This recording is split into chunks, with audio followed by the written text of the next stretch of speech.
Okay, we do not have a turn 1 play, but we have Eldritch Evolution for the Strangleroot Geist. So we can actually win on turn 4, I believe. So we're going to keep. And we'll start with the Khalni Garden.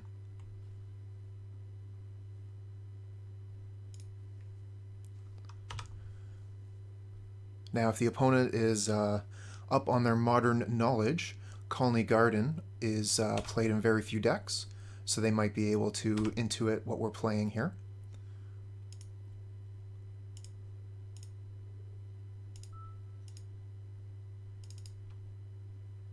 Okay, we'll just leave the Strangleroot Geist back on blocking duty here. We have the plant, but I'd like to keep the plant for the Chord of Calling. So we can hold back the Strangleroot Geist. If they attack, we'll block with it and maintain our board.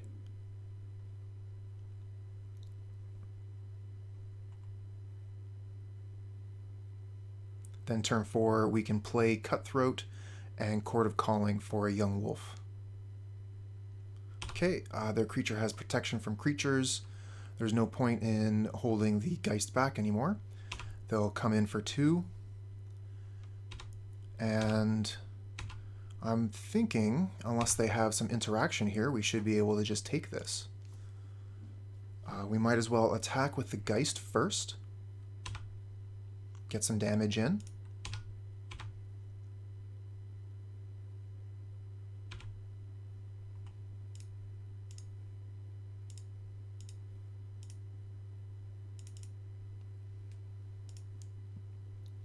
Okay, and then we'll go and get the Yawgmoth.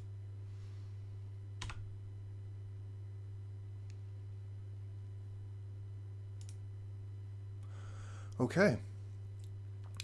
So we could draw a card here, but I don't think that's necessary. We could put Dryad Arbor into play, but again, I don't think that's necessary. So let's just pass here. We already have everything we need in hand here. The Cutthroat and the Chord of Calling.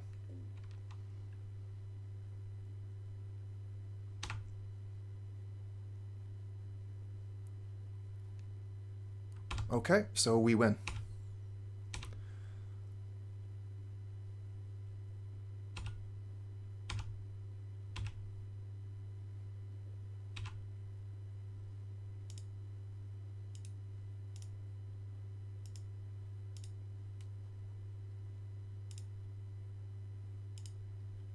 We don't even need to use the chord here. We have Strangleroot Geist.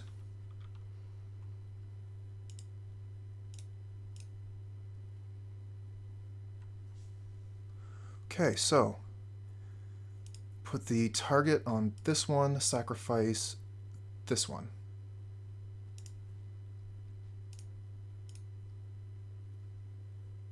Okay, opponent knows what's going on. They've conceded. Okay, so we're playing against Bogles. We do have Reclamation Sage and Brontodon to get rid of their auras. We could also use Plague Engineer. Could use Thoughtseize, but I don't think those are necessary. Chupacabra is going to be bad. Scavenging Ooze, that's an okay card. Phyrexian Revoker seems poor. I'm thinking the Scavenging Ooze could potentially hit Griffspoon in the graveyard. Eternal Witness is also not very good here. So we might bring in a Thoughtseize.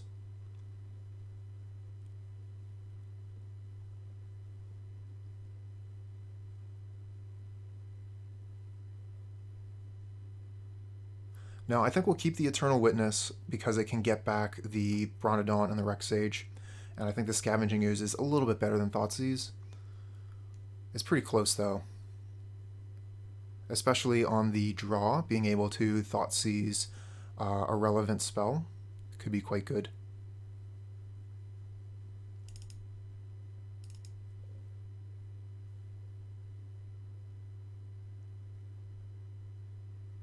Okay, we're going to try this. Oh, we have Assassin's Trophy. Let's bring that in. We can Assassin's Trophy one of their auras.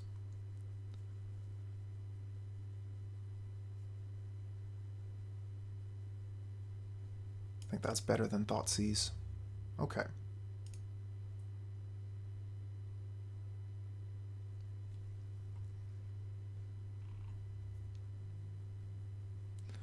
Okay, so we have a very similar hand to what we had in game 1. This time, however, we are on the draw. We have the Khalni Garden to protect us from their first attack. We are still going to keep and hope that we have enough time to do the same thing we did last time.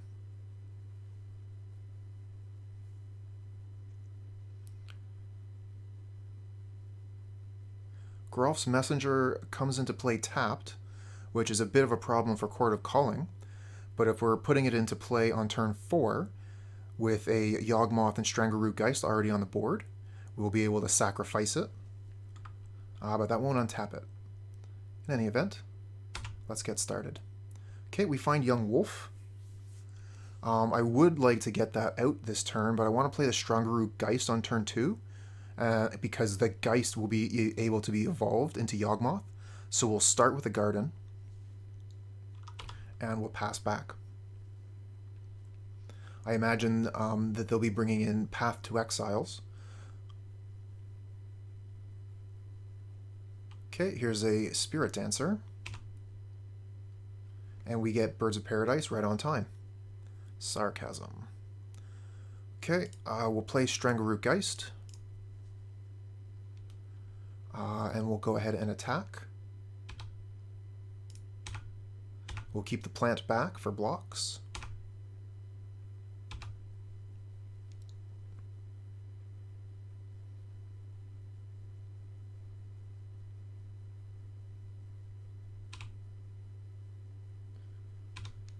Spider Umbra gives a creature reach.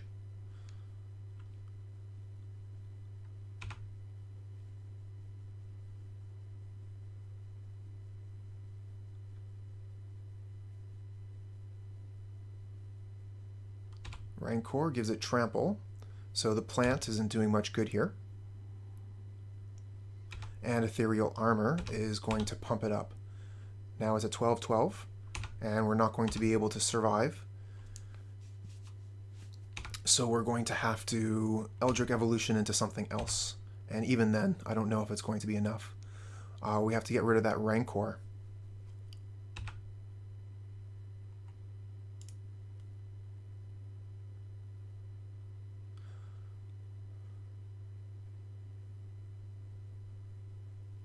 They have 3 cards left in hand, so we could Evolution the Geist, get something, get the Elf, take the Ethereal Armor off, because if we hit the Rancor, it just goes back to their hand.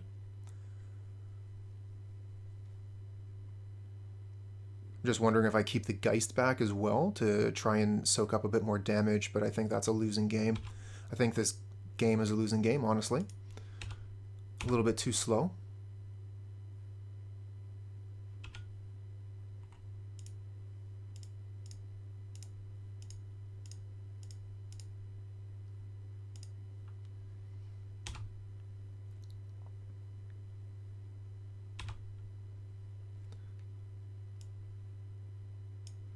Okay, we'll get Reclamation Sage. Get rid of that Ethereal Armor.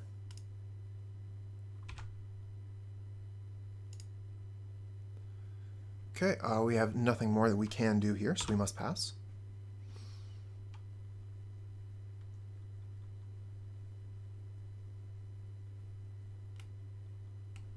+1/+1 and first strike. So this is lethal. Oh. Oh, right, because of the Spirit Dancer's ability itself. We will concede here.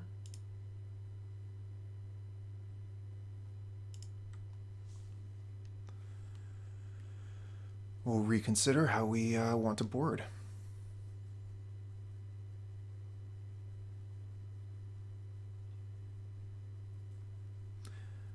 I don't think that I really want to change much.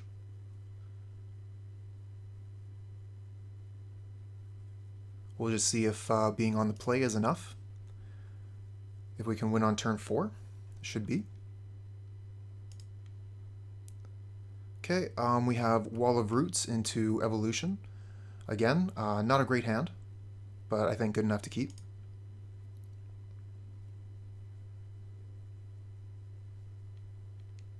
Oh, hi Crown. Thanks for coming in. How you doing today?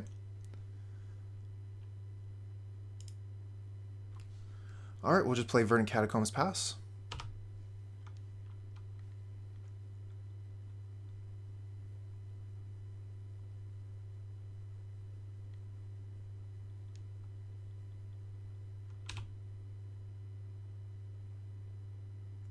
I'm doing alright too. Playing against Bogles here. Been a little bit since I've seen this deck in Modern. Played it in Pauper a couple times, I think, last week.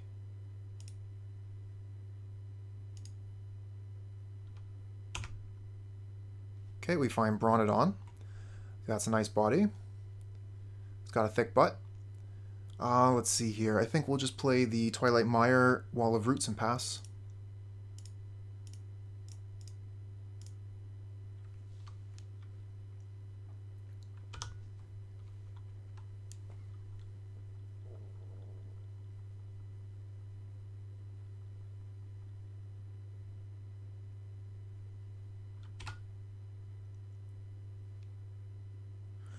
So, Crown, have you seen this deck before?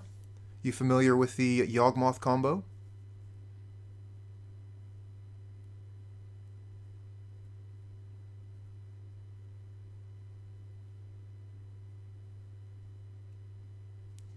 Okay, here's a Rancor. But they won't be able to get through my wall with just a 3-1. So we get to hold on to our life total here. Okay, so we can evolve the Wall of Roots and get Yawgmoth, but I think that just playing Thrashing Brontodon and passing with mana could also be quite good. If we use the Wall of Roots for casting the Brontodon, then we get 1 extra mana left over, and then we would have 1, 2, 3, 4, so we could go get a 1-drop with Chord. Fair enough. I used to play the deck quite a bit when Once Upon a Time was legal.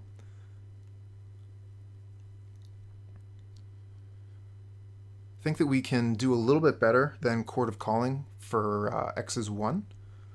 So I want to keep my Wall of Roots healthy. We'll just play a Forest, play Brontodon, and pass.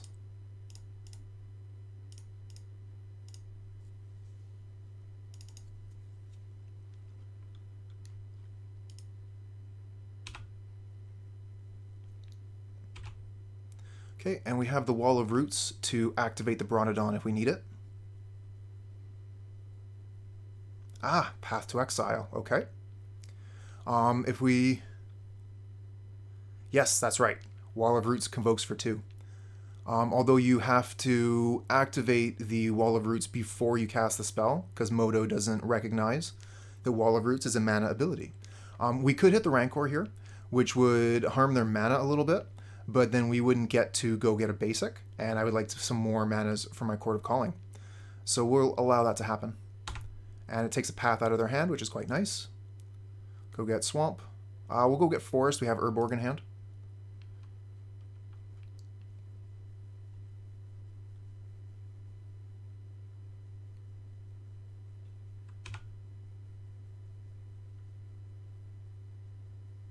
Ah, Suppression Field. Okay, so that'll keep me from doing my combo. I wonder, can I not use my Wall of Roots now?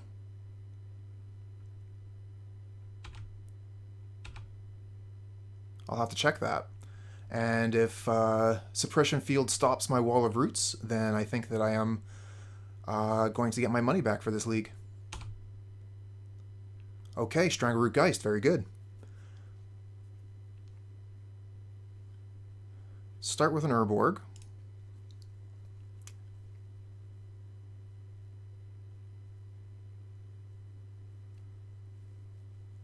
Which card is that? The Suppression Field or the Wall of Roots? 1, 2, 3, 4, 5, 6. I suppose it does turn off Planeswalker abilities, right? Or it taxes them? I'm not sure specifically what they're looking at, but it does seem like a card that has a lot of uses.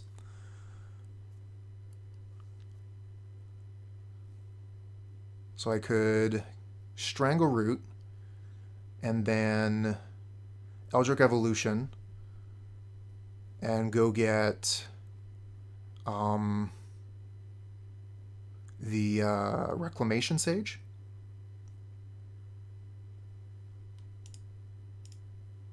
Okay, so the mana ability on Wall of Roots does work through Suppression Field.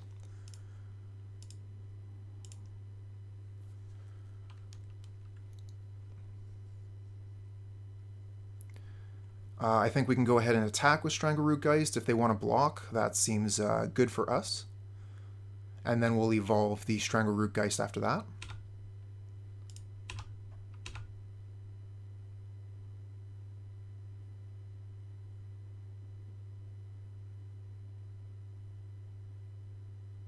Okay, they are going to trade.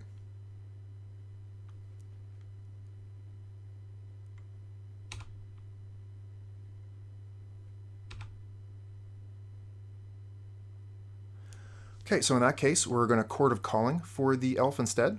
1, 2, 3, 4, 5, 6. We have plenty of mana for it. So we can do that during their turn.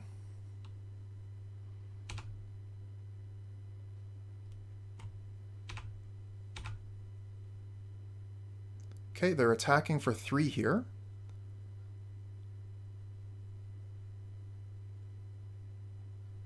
We could block with the Strangleroot Geist and then use the Chord of Calling to get rid of the suppression field.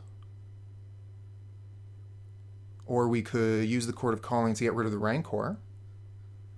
I think we can block with Wall of Roots. We don't intend on taking one of the counters off this turn.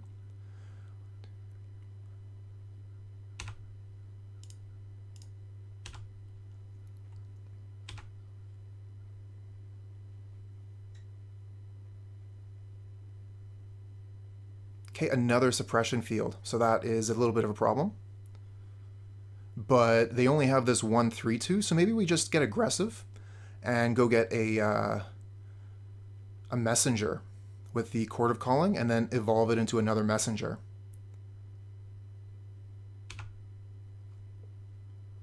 And really punish them for having these extra suppression fields.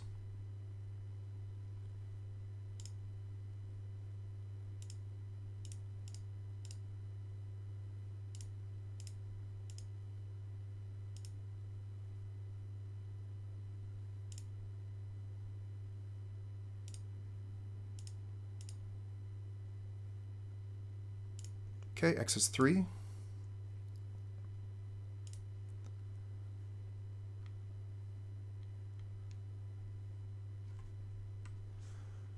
Well, I think you might be right, and I think they're going to end up losing this game because of it. We'll get a messenger. And just start really attacking their life total. Okay, Dryad Arbor. I mean, it is a creature, so that's fine. Attack for half their life total.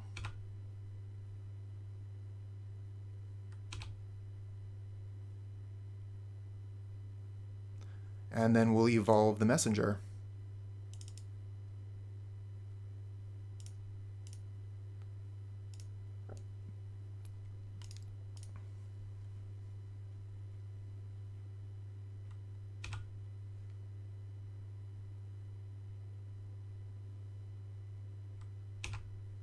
Well, it might be our opponent's pet card as well.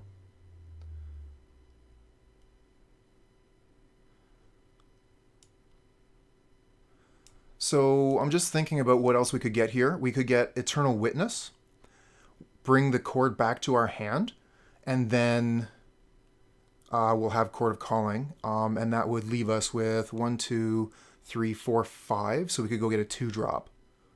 I think they would just rather go get Geralf's Messenger. Leave the opponent at 2, and we have a nice board here to end the game with, unless they can do something about it. Okay, so we managed to combo out game 1, and game 3, just pressure, too much pressure. Well, yeah, that's true too, right? In this case here, instead of having more auras for their scout and their beast for their bogles, they played these suppression fields. If they had instead put auras onto the Glade Cover Scout and applied pressure, they might have been able to win. But the suppression fields did slow me down. I think that I was on track for a turn 4 win, but as it stands, the suppression fields also slowed down the opponent and allowed us to just attack them. Our creatures were better than theirs. Okay, so this hand is not great, but if our bird survives, we can go bird into Wall of Roots and then really start moving forward. Let's see here. Our opponent is starting with 7 cards in hand. They have no companion. It would be quite a risk to keep, but I don't know. Like, I think this is the kind of risk that could really pay off for us. Let's try it. Okay, Scalding Tarn, that's scary. Let's see if we get a land off the top. We do get a land. Okay, so if they kill our bird, we won't just be totally dead. We could also play Gilded Goose here, which is a little bit harder for the opponent to kill. They wouldn't be able to kill it with a Lava Spike. Yawgmoth deck and Commander, that could be a lot of fun. I mean, you would have to run a mono black deck, but that sounds pretty fun anyway.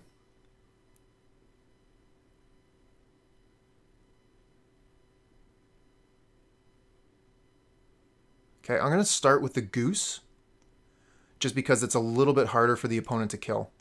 If they have a Wrenn and 6, say, or a Lava Dart, that won't kill the Goose. And we're already flush for mana next turn with Wall of Roots and Bird of Paradise. Okay, Hollowed Fountain. So I saw a red land here, and no red lands here, so I don't think we have to worry about Lightning Bolt per se. But they probably do have access to Path to Exile. Ah, Young Wolf, very good. So we'll play the Urborg. We have access to 3 mana, 4 if you include Wall of Roots. I'm thinking I want to play definitely the Wall of Roots, and then maybe the Young Wolf instead of the bird. No, I want to play the bird so I can get up more mana. More mana is good.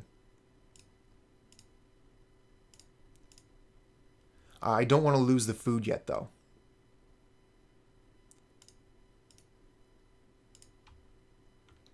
We could put the Young Wolf in play, but we would lose the mana production of Gilded Goose.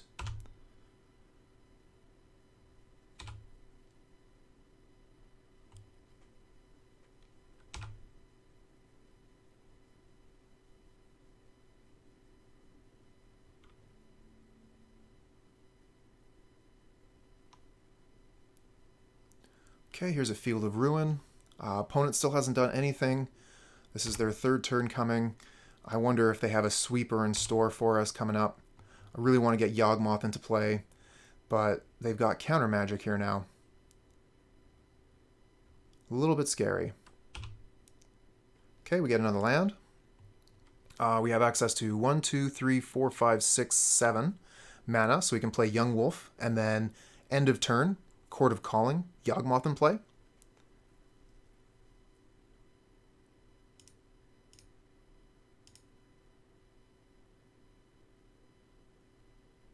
Was that wrong? I might have made a mistake there. 1, 2, 3, 4, 5, 6, 7. No, we're still good.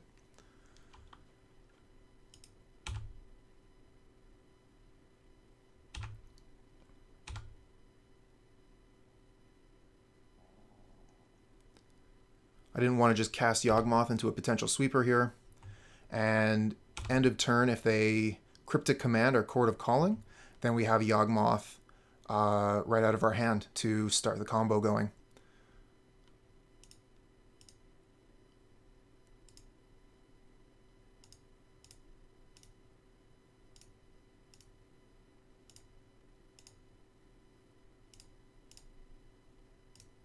Okay, X is 4.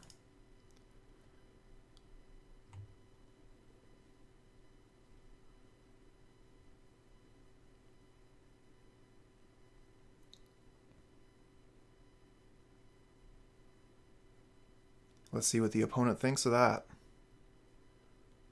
Okay, they do have an answer. Okay, they're going to Cryptic Command, draw a card. And we get land off the top, but it is tapped land. Let's see, how much mana do we have? 1, 2, 3, 4, 5, 6. So we don't have enough for the Geralf's Messenger yet.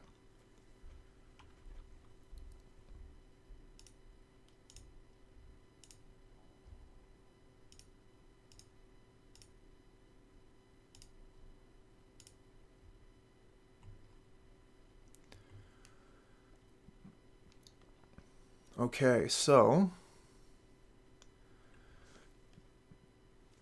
I don't know that we'll be able to win here, but we will be able to refill our hand if they try anything. And I'm probably going to put a bunch of my cards into my hand before that anyway.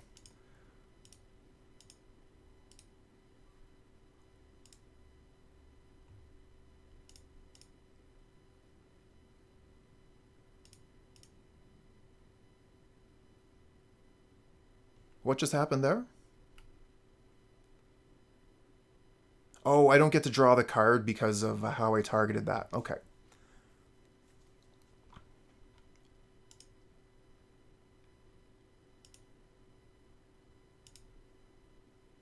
We've already used the Wall of Roots ability this turn. Okay, we get an untapped land. And we have more life than the opponent, so we win the game right here.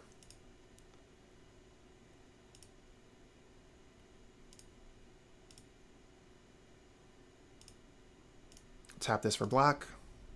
Geralf's Messenger. Okay.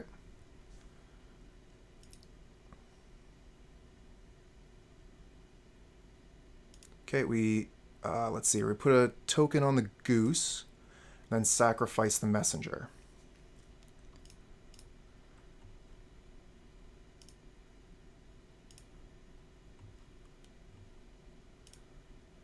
Target messenger, sacrifice wolf.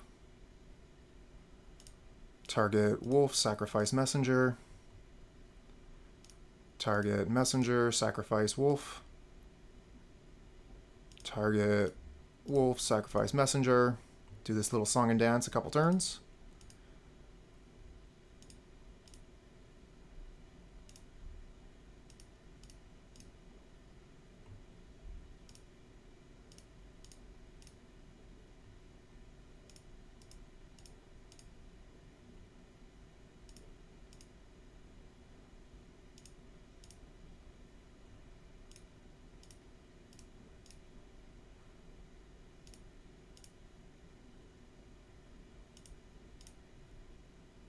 If I'm hesitating a little bit here, I just want to make sure I get this right. Yeah, target this, sacrifice this.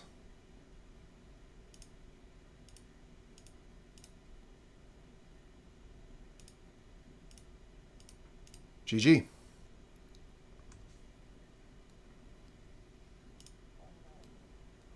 Okay, so we didn't see very much from the opponent, but we did see Cryptic Command. So we can be pretty certain that they're on a control deck. Veil of Summer seems quite good against control. Let's bring that in.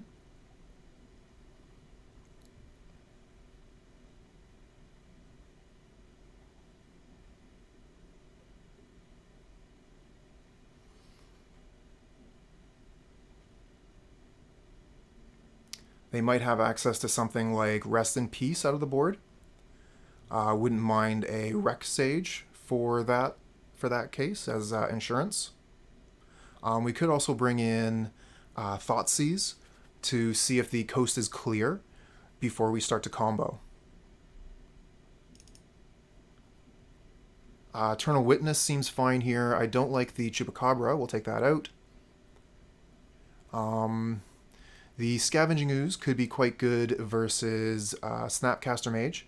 Phyrexian Revoker is good against their Planeswalkers. So I'm in one of those cases where I don't really want to take much out. Now, Eldritch Evolution is very risky versus a blue deck, so we're fine with taking that out, actually. Bringing in a Thoughtseize, we'll keep one Evolution in the deck. And I think we'll run with this. Eldritch Evolution, incredibly risky against counterspell decks. It could end up being a 2-for-1 against us very easily.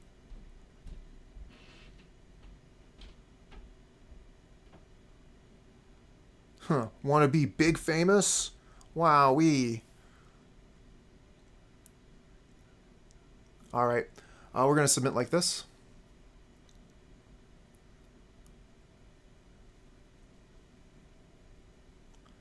Okay, so we've got first turn Bird of Paradise. We do have the one evolution here, so we'll have to be very careful about when we use that. But I think this hand is fine. We'll keep.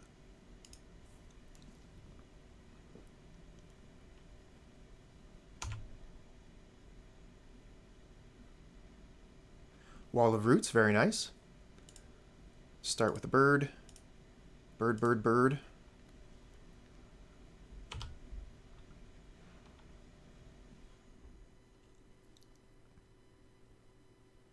Okay, Hollow Fountain untapped. And Stoneforge Mystic. Okay.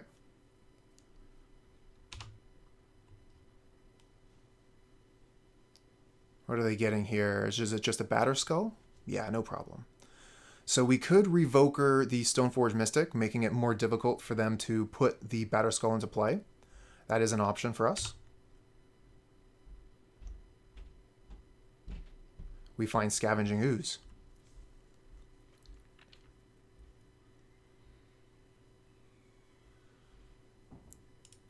Okay, so first things first, we play Wall of Roots.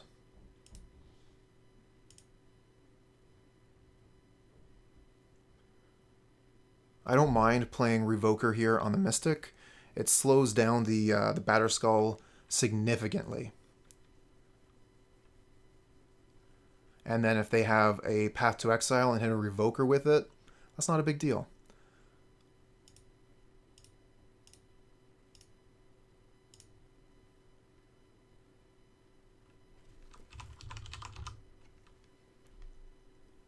Okay, we name Stoneforge Mystic. Mystic can no longer bring equipment into play.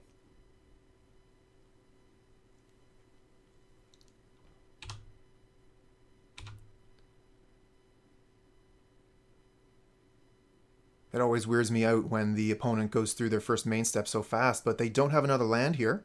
It looks like they were really counting on the power of that Stoneforge Mystic. Okay, we'll play a land ourselves. We have access to 1, 2, 3, 4, 5 mana.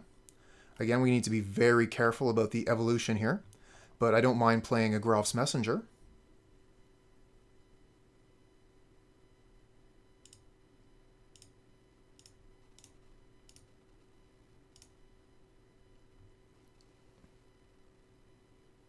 Okay, that resolves.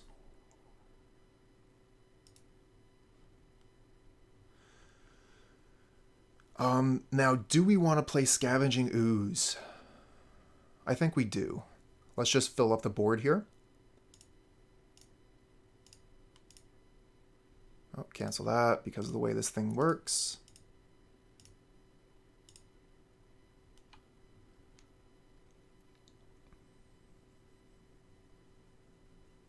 Okay, it looks like they're going to react now. Mana Leak the Scooze, that's fine. Better than mana leaking our Eldritch Evolution, that's for certain. We could attack with Revoker. It would trade with the Stoneforge Mystic. I would much rather just leave it back.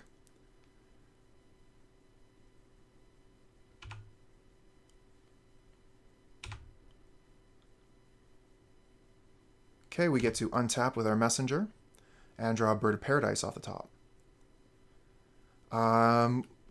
Looking at you, Peatland, like I might want to draw a card here. I really don't want to risk that evolution.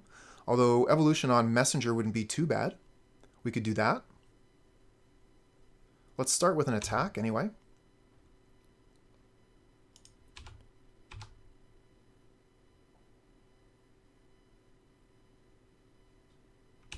Okay, they are going to respawn, which could be quite good for us if they tap out.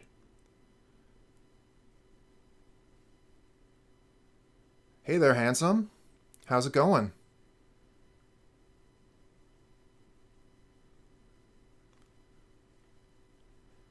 Okay, here's a Path to Exile on the Revoker, which means they will be able to block the Messenger with their Batterskull.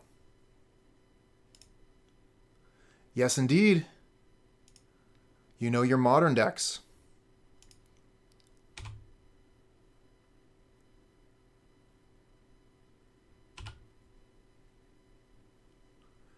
Are you familiar with the Yawgmoth combo there, handsome?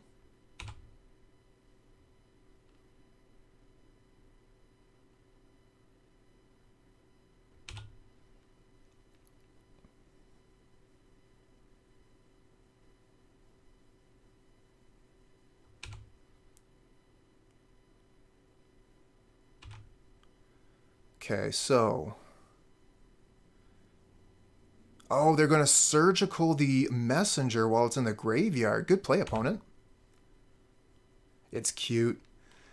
Yeah, it lost a little bit of its power when it lost Once Upon a Time.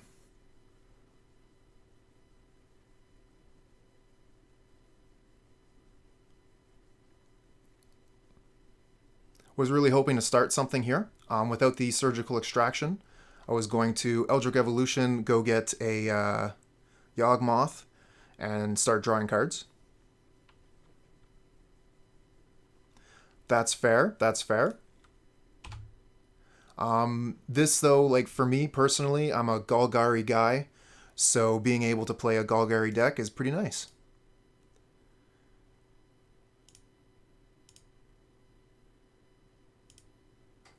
All right, they've got 3 cards in hand. Let's hope that they don't have Force of Negation here.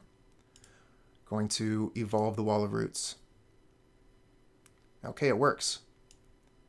So we could go get Reclamation Sage and kill their Batterskull.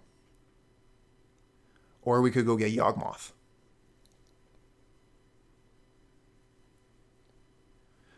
We don't have Stream Decker connected to the MTG bot. I guess that's one more thing that I got to figure out.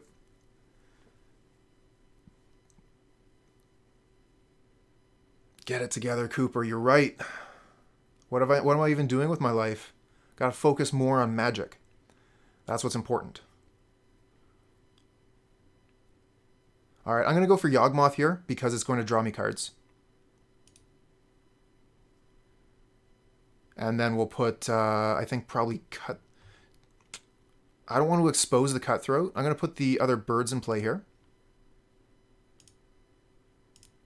And then we can use the bird to chump block the Germ and put a -1/-1 counter on it.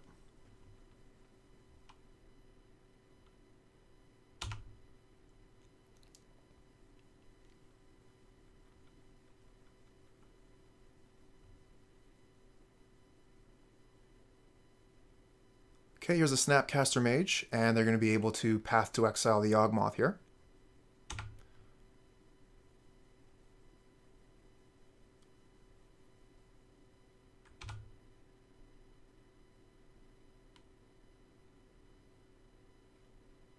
Okay, so we will use the Yawgmoth.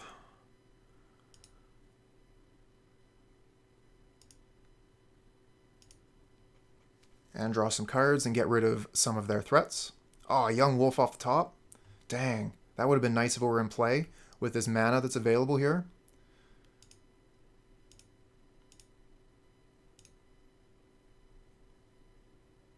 Okay, draw some cards.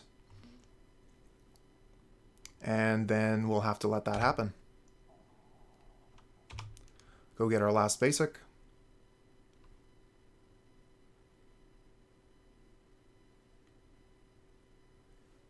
Doesn't seem like a good idea to shrink the germ. I guess we could have shrank the Stoneforge Mystic.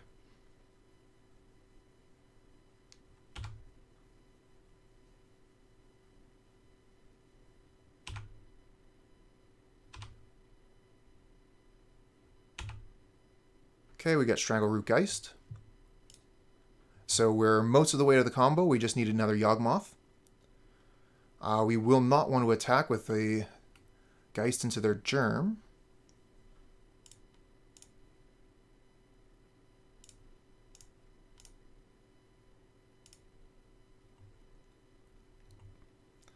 And I'm going to put the Cutthroat into play. Now that I think about it, we actually have enough mana to play the Cutthroat and play Yawgmoth on the same turn. But if I play the Cutthroat, then I can draw a card with the Peatland instead.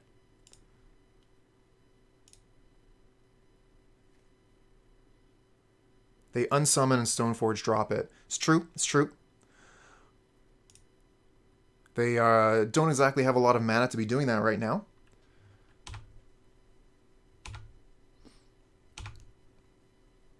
But they will be able to take that -1/-1 off of the germ in a long enough game.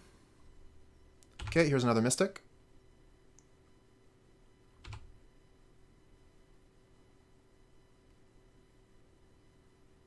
Yeah, it costs 5 mana to do that. 3 mana to return it to their hand, and then 2 more from the Stoneforge. But they can split it up between turns.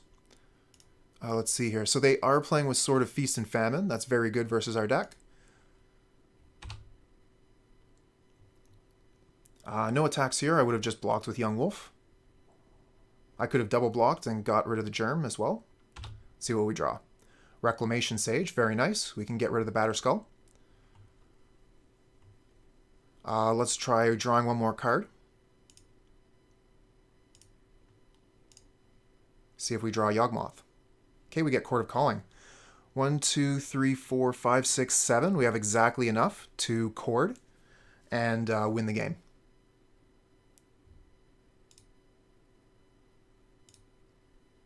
Good thing we drew a card there. We could go get Dryad Arbor. That does cast Chord of Calling, and it gives us an extra creature. Yeah, let's do that. Why not?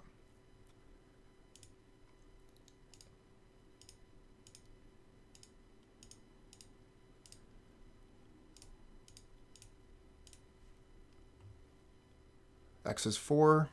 Done. Go get Yawgmoth. Okay. So if they have Path to Exile, they're still in the game. Okay, put a -1 counter on the germ. Sacrifice the wolf. See what happens.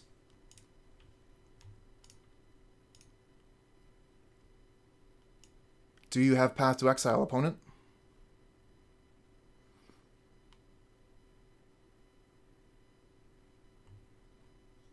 Oh, no, they have Surgical to get rid of the wolf. Okay. So that does work.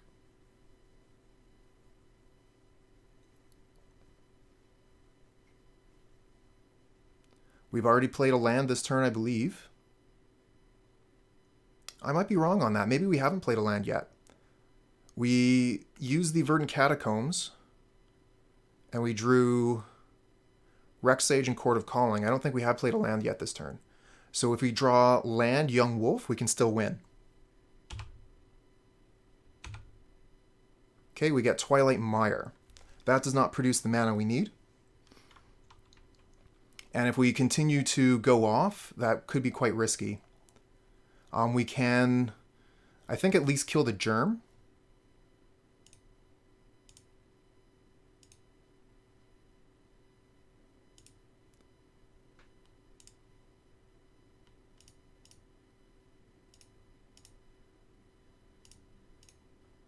Okay, we get Bird of Paradise.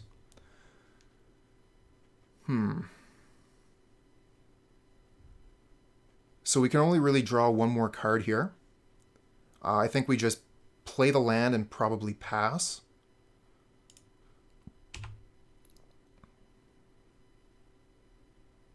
Yeah, we could sacrifice the Arbor and continue to go a little bit further.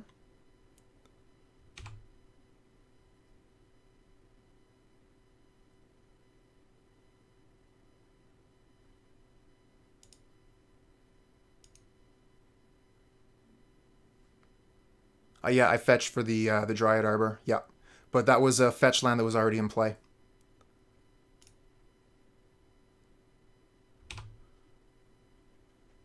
Because we already played the Twilight Mire, we're not going to have any more plays here.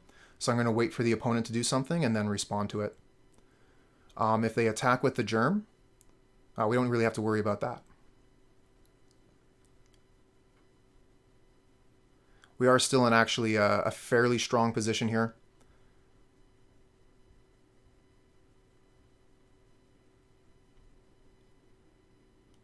But losing all of our Yawgmoths and Geralf's Messengers means that we're not going to be able to combo, but we can do some interesting value plays where we draw a ton of cards.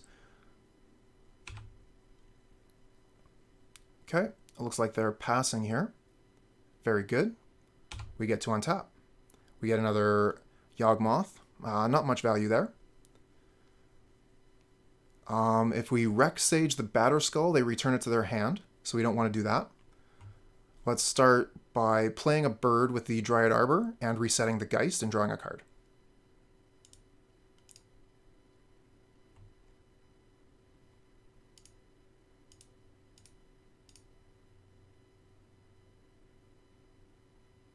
Okay, we get another Twilight Mire, not too interested in that.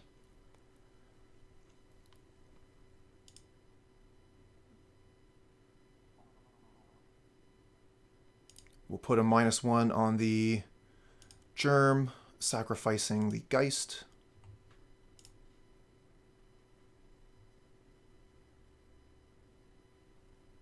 Get another land. Okay, so if we Rec Sage on the Batterskull, that spends all their mana this turn. And then we can attack with Yawgmoth and Strangleroot Geist.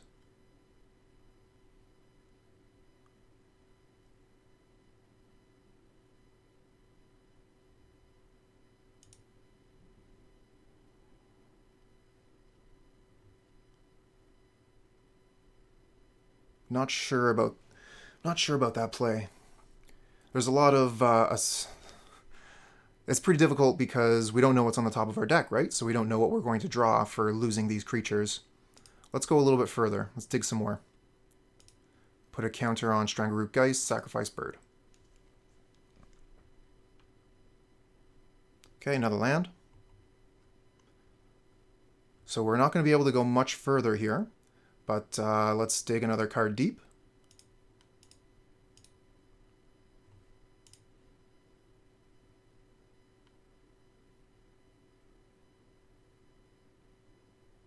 Another land. Okay, so if we want to go any further, we have to summon the Rec Sage. Yep. I was just trying to go for as long as possible before putting the Reclamation Sage onto the battlefield. So now they have the choice of either returning the Batterskull to hand or putting the sword in play now. So they've decided to keep the Batterskull. That's fair.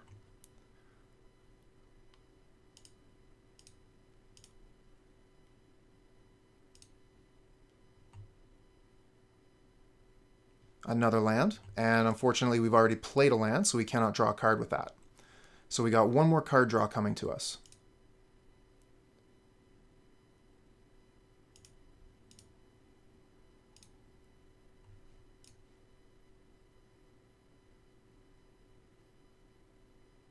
And it's another land. Okay. So we could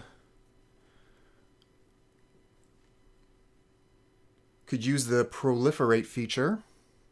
Oh, that would have been a good play. I could have put another -1/-1 counter on the Stoneforge Mystic and then killed them both with the proliferate.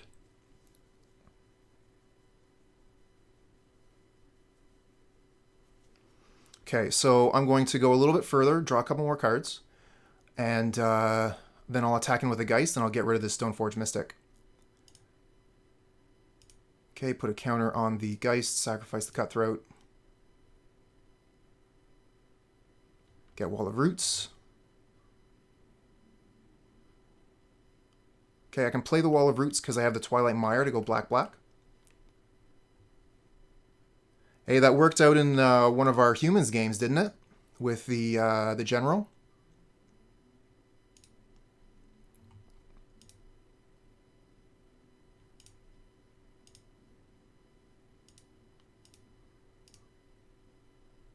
Got a Gilded Goose off the top.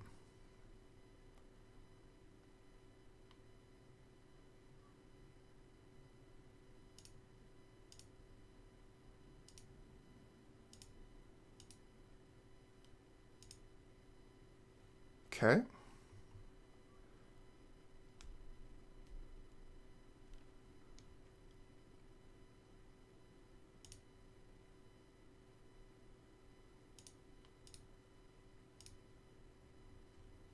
And we get a Chord of Calling off the top.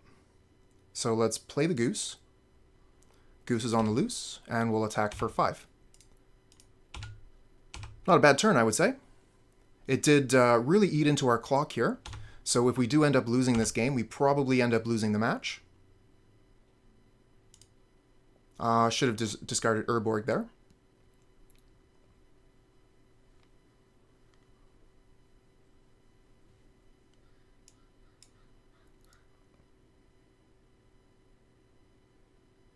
Okay, our opponent does get their 4th land, so they could have Sweeper here. If they do, we can reset the Geist. Okay, they have Jace instead.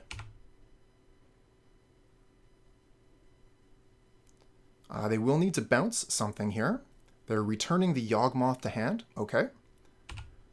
And I think I can Chord of Calling for Strangleroot Geist to win the game.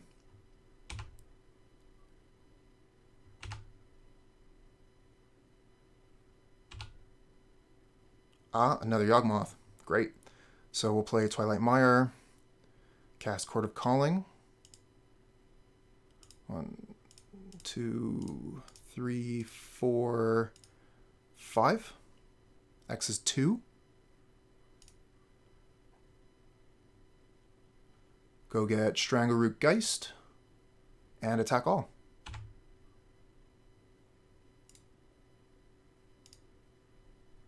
Yeah, I'll attack with the Goose too. Send a message.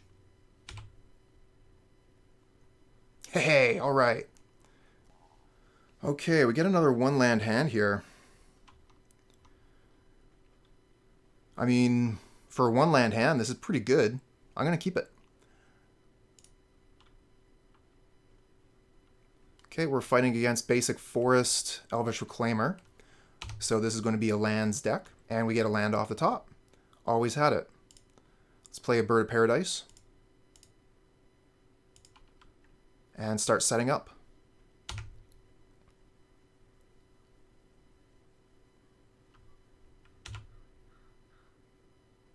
See if we can get Wall of Roots off the top. No, Young Wolf is quite good though.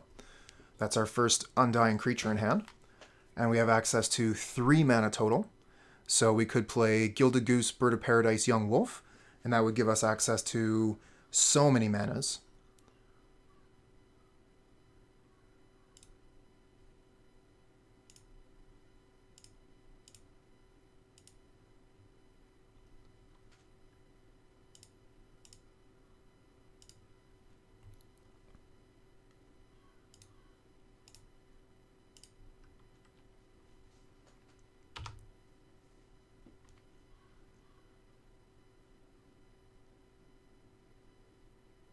Okay, we got a bit of Goose Pie. And our opponent is grabbing a Flagstones. Okay. The Elvish Reclaimer's got to be really good with the Flagstones. That's going to ramp them.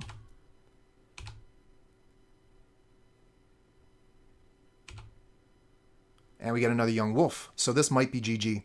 Let's take a look at the mana that we have available to us. 1, 2, 3, 4, 5. So that is enough to get the Yawgmoth and Young Wolf out. And then we have the Young Wolf, and Yawgmoth to cast the Chord of Calling. So that's not enough. I do think it's worthwhile to get the Young Wolf and Yawgmoth out, and then we can Chord of Calling for the final piece next turn. And if they do anything, then we can just start drawing cards.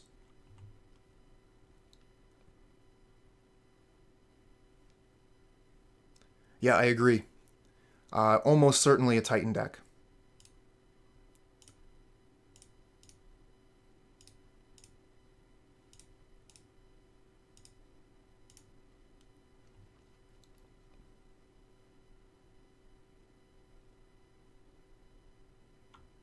Okay, this will also allow us to kill the Reclaimer, which is something we're going to do, definitely. Get that thing off the board. It says if there's 3 or more lands, it gets +2/+2.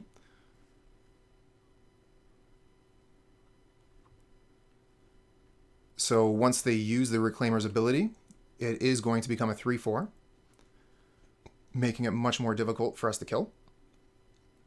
So we might end up leaving it on the board here.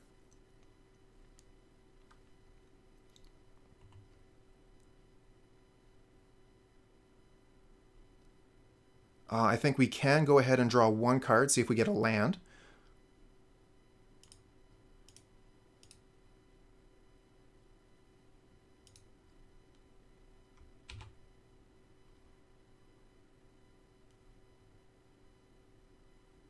Oh, they have the path for the Thran here.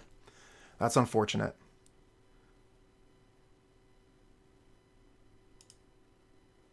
But this means that the Reclaimer is going to die.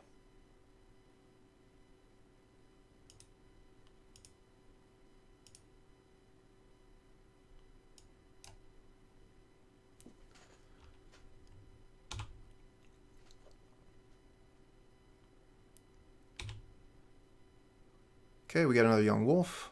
Let's keep drawing cards. Get rid of the Gilded Goose. Get another Yawgmoth, very good.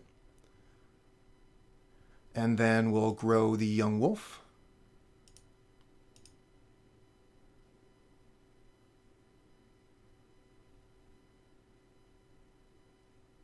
Just thinking we're going to be missing out on a card draw. So we get an extra point on this thing. I don't think that's actually worth it. This trigger here is already going to kill the Reclaimer. And if we got the Reclaimer off the board, then this trigger would fizzle. So we'll just leave it as is.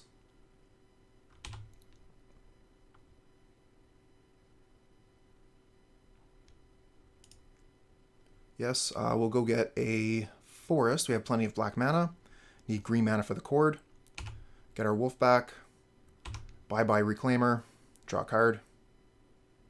Eldritch Evolution, very nice. And we'll pass. Say that's a fairly good turn for us. They lose their Reclaimer, and we drew another Yawgmoth. Okay, we're not worried about their life total. And they're tapped out. Oh, but they can play another land here with the Dryad. Okay, this looks like our game. We even get a land off the top. So that's pretty nice. Let's see here. So we play Thran, or Yawgmoth, 1, 2, 3, 4, and we have 2 mana left. So Evolution isn't going to do the trick. 1, 2, 3, 4, play Yawgmoth, and then we have 5. So that will get the Chord of Calling ready to go.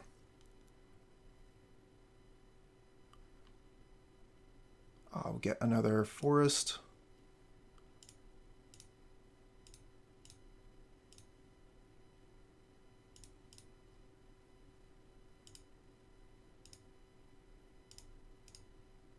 Okay, opponent has conceded. They saw that we had the Chord of Calling there just by how we were tapping our creature. And they've obviously seen this deck before, so they knew that they were toasted at that point.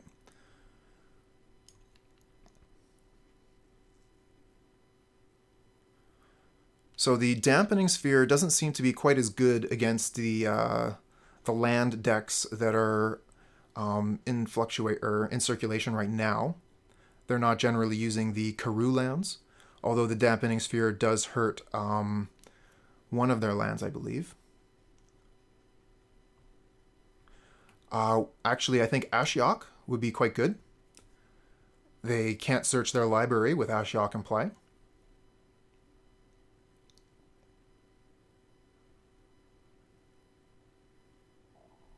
Reclamation Sage.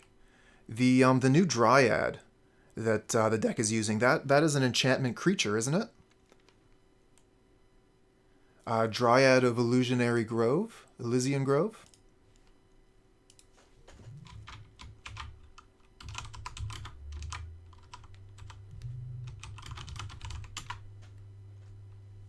Yes, indeed it is. Okay. So we could bring in Reclamation Sage to kill that.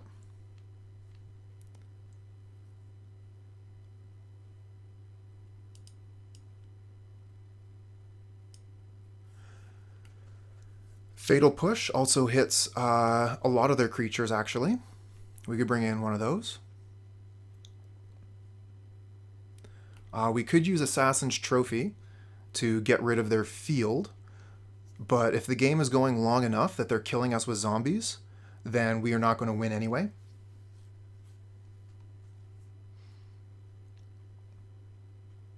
Okay, so we got to start thinking about cards to take out here. Take out Eternal Witness. I like the Chupacabra. Take out the Scavenging Ooze. The Revoker seems kind of meh.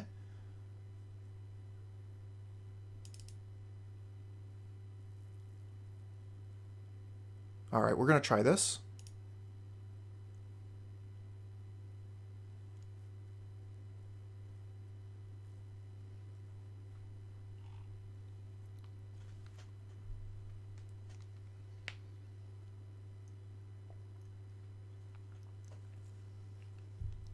Okay, this hand here is a little bit slow, but we do get Yawgmoth on turn 3.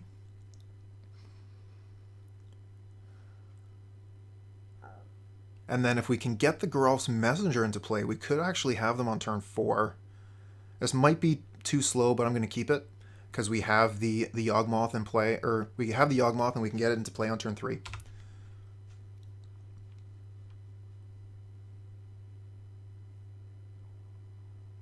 Okay, they have the turn 1 Reclaimer. Let's see if we can draw turn 1 Fatal Push.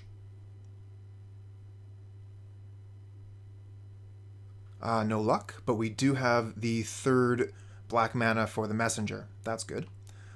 So we'll just go ahead and start with Tomb tapped. Keep our life total flush.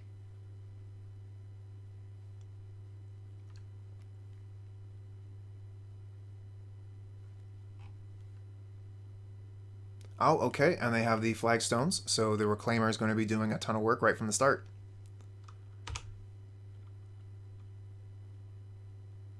Okay, we get another land. That's enough lands, please, deck.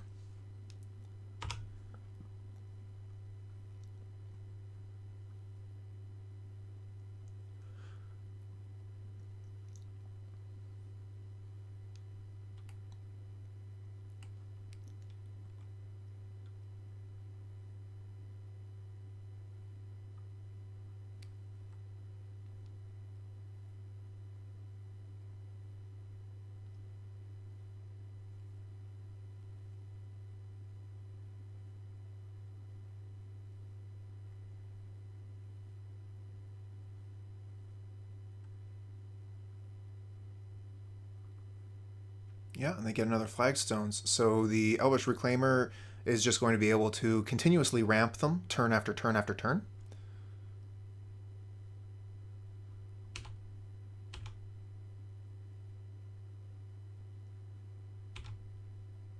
And we get another land. Unfortunate.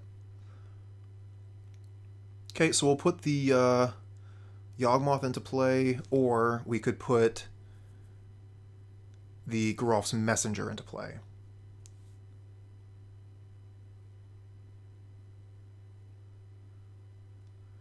Putting the Yawgmoth into play is more mana efficient, and we get to draw a card if we lose it to Path.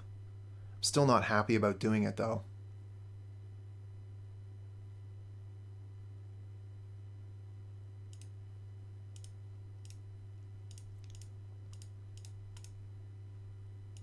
Keep on forgetting we have to activate the Wall of Roots before we start casting our spell.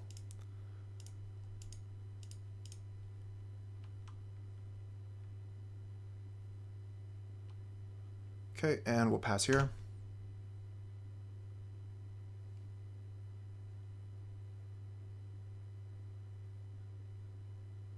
Okay. They're continuing to ramp.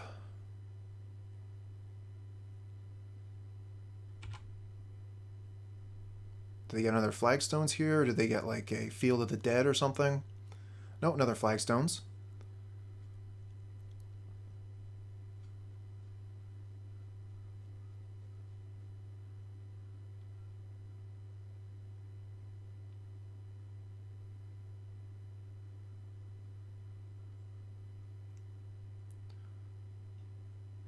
Okay, here's the Dryad.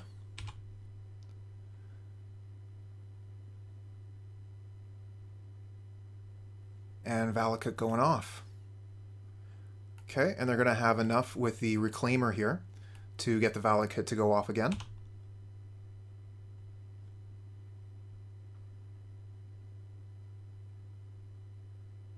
Oh, okay, well they just had another land in hand anyway.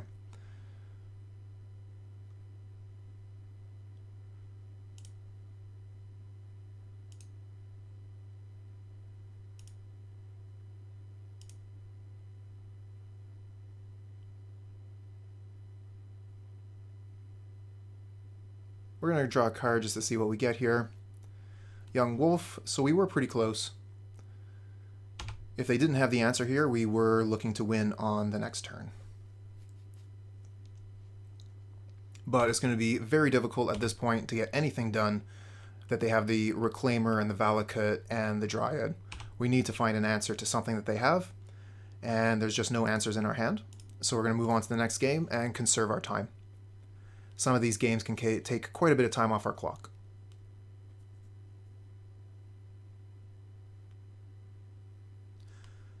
Okay, I'm liking Revoker quite a bit more now that I'm seeing how powerful their Reclaimer is.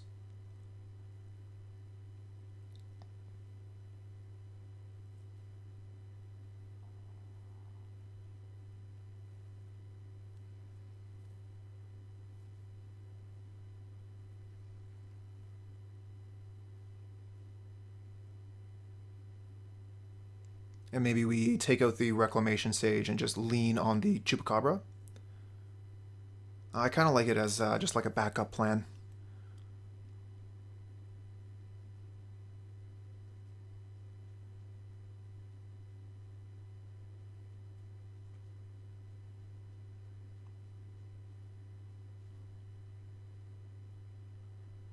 We'll take out one of our dorks.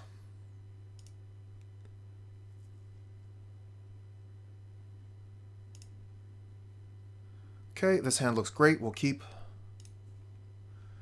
We got Ramp, we got Yawgmoth, we got Chord of Calling.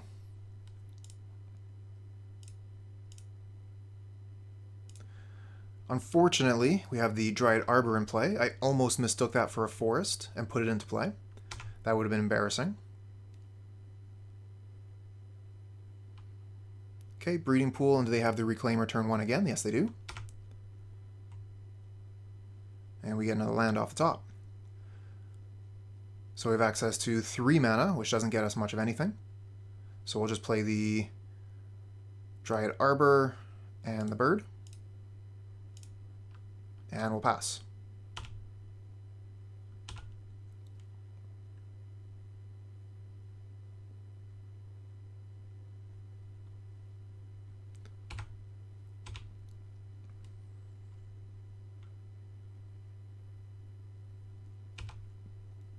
Okay, we get Eldritch Evolution, very nice. That'll be useful next turn, if we have any board left to speak of.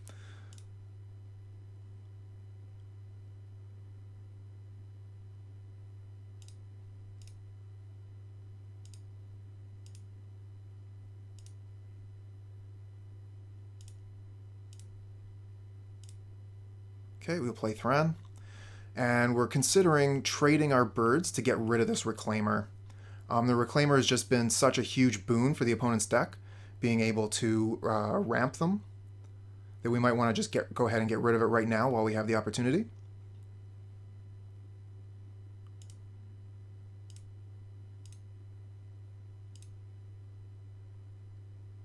And we'll get to draw cards for the Birds of Paradise that we're losing this way. Oh, we got a young wolf off the top. So good. That is excellent.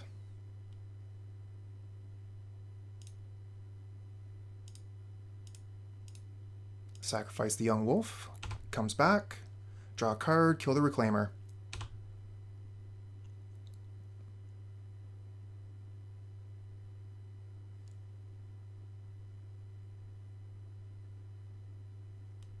That young wolf off the top was very nice. Don't have to sacrifice one of our mana creatures here.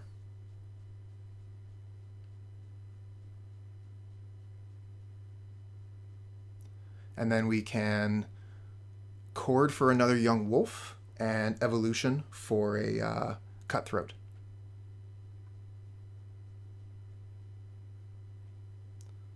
Will we have enough mana for that? 1, 2, 3, 4, 5, 6, 7? Maybe not. It'll be close.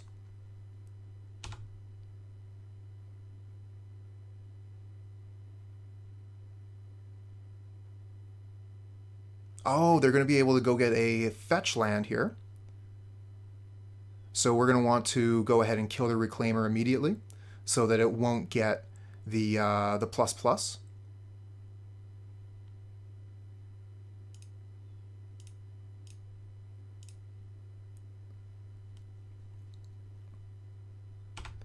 And that means we won't draw a card for this trigger.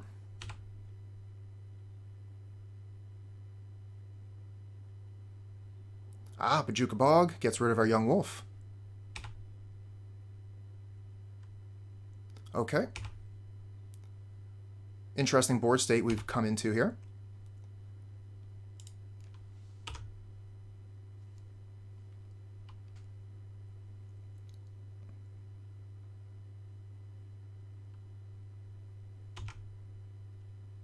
Okay, we draw Twilight Mire.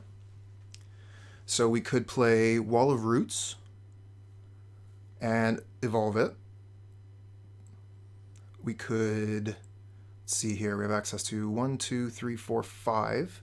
So we have access to Chord of Calling for 2. We could go get an Undying creature, put it into play, and then next turn evolve it for the zombie.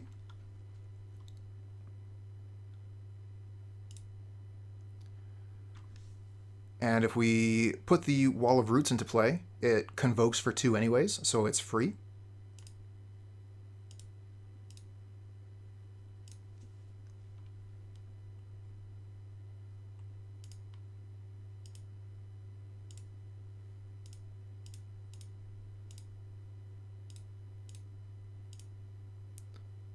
Okay, X is 2.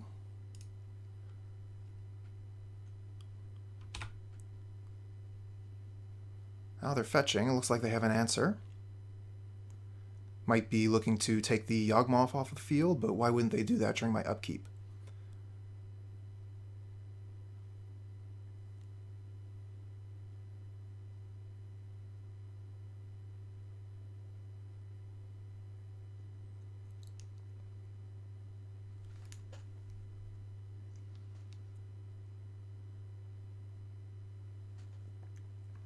Okay, basic planes. Okay. We want to get Strangleroot Geist here. And then we'll attack for 2. Then we can evolve the Geist into a zombie and try and win the game from there.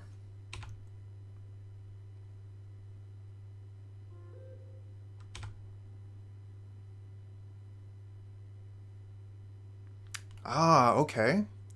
They have a call. Call's going out. And they grab the Apparition, which gets rid of the Yawgmoth. Fortunately, we can evolve the Geist and go get another one.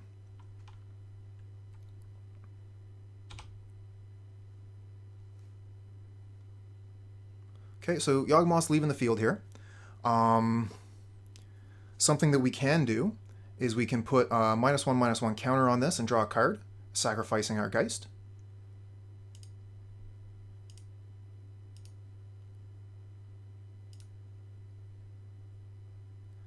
But if we kill the apparition before it exiles the Yawgmoth, then we still lose our Yawgmoth and we do not get an illusion token.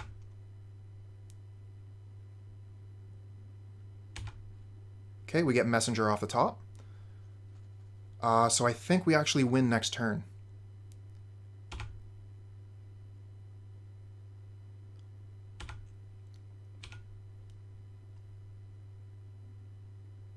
Okay, that's a tap land. Very good. We get Twilight Mire. Okay.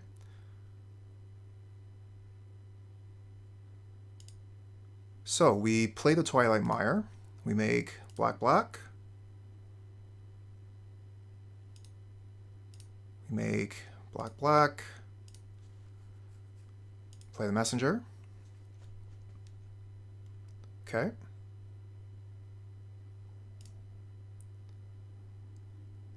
And then we're going to evolve the Wall of Roots.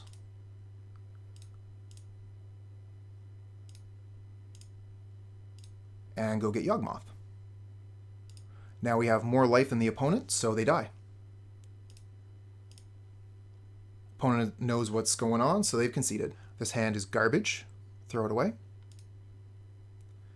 This hand is fine. It's not great, but it's fine. We can keep it. So I think the only card we really can lose here is our second Chord of Calling. We want our 3 lands so we can get to Geralf's Messenger, even though one is a forest. We need to keep the forest though so we can play the Geist. Okay, so we could get rid of the Geralf's Messenger and keep the 2 Chords of Calling.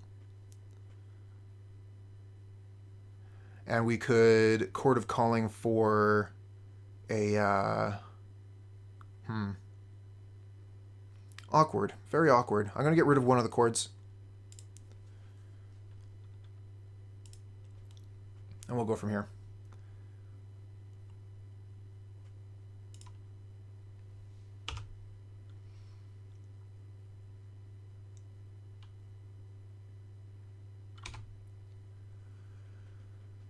Okay, Sacred Foundry. Is this going to be a burn deck? Yes, indeed. Burn decks are actually very difficult for this deck to handle. It ends up being a very close race. One of the things that we like to do is have a higher life total than our opponent. So Eldritch Evolution would be really good. I could fetch basic Forest, Strangleroot Geist. I wouldn't be able to cast the Geralf's Messenger though. I'm just thinking Eldritch Evolution would be very good. Go get me that Yawgmoth nice and fast.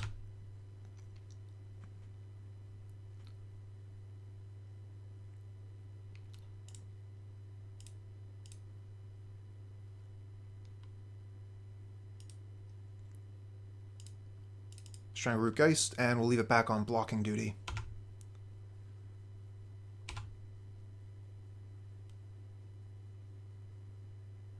Our creatures are difficult for the opponent to take care of. They have to spend 2 spells to get one of our creatures off the board. Really hoping to draw Urborg off the top here. Okay, they are going to offer the trade, and we will take it.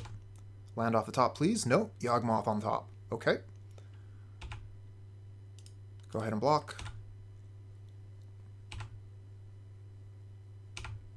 Get our critter back. Fiery Islet. Okay, and this is Eidolon? No, Searing Blaze. Okay.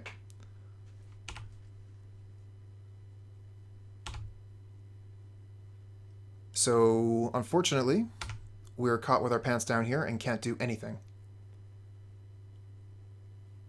Searing Blaze was quite good for the opponent there. Ah, that Swiftspear is a human. Yawgmoth has protection from humans. Too bad we can't cast it, huh? Got a little bit greedy with that Eldritch Evolution, I suppose. This looks like Boros Charm. We're going to be taking a whack of damage.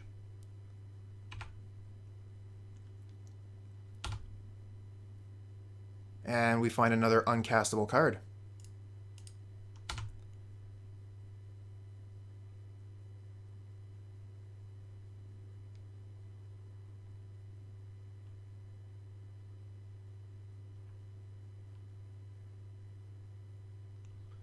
Okay, Lightning Helix, we're almost dead.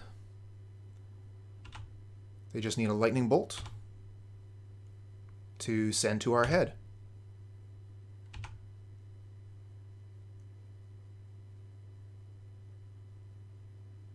There it is.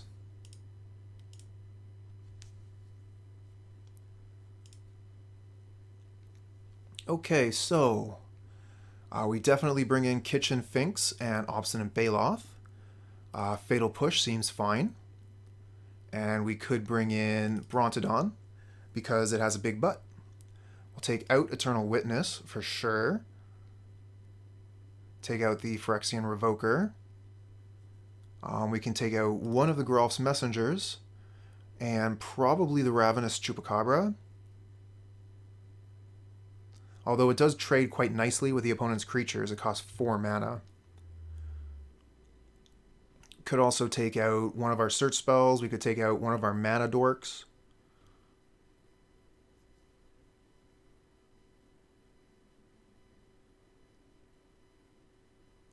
Yeah, I don't mind taking out one dork. Okay, let's try that with our sideboarding in. See if we can do a little bit better. This hand is fine. Has Geist, has Scooze, Garden to start with a blocker. We'll keep. And Urborg to make our mana nice and easy. Much better starting hand.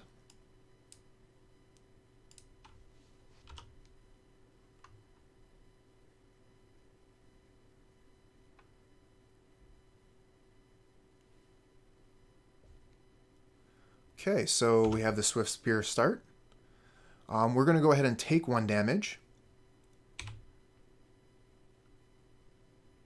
I think the plant will be able to prevent more damage than that in the future, and we draw Baloth. That'll be nice to put onto play later. We're going to play Strangleroot Geist.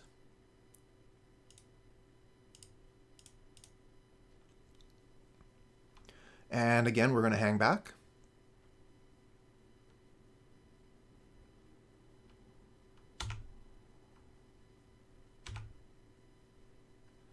And then next turn we can evolve the Geist into a Kitchen Finks.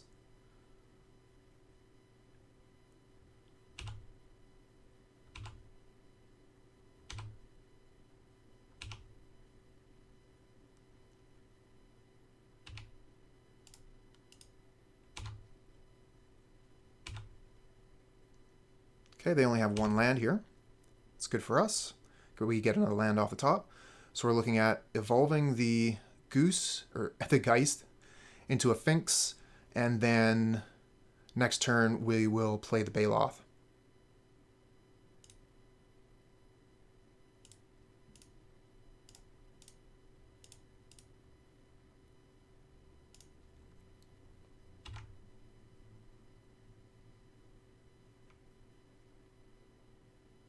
Now we could also get Chupacabra here and kill the Swift Spear, or we could get Yawgmoth, which blocks the Swift Spear. But I'm going to get the Finks. All these things are great options.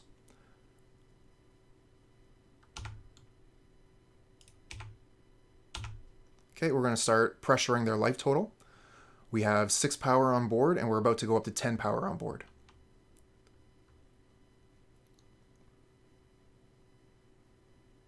If they attack, we will absolutely block with the Kitchen Finks, gain more life. Here's a Searing Blaze going after the Finks. Okay. So we'll gain that too.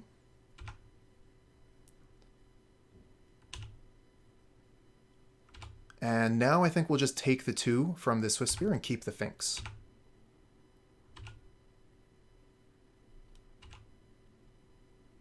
Okay, we get Yawgmoth off the top. Very nice.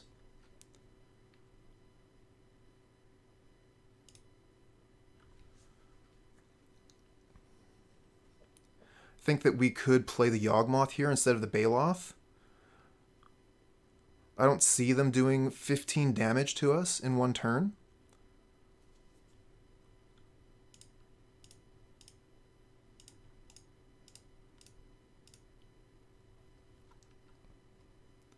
And we can reset the Geist this way.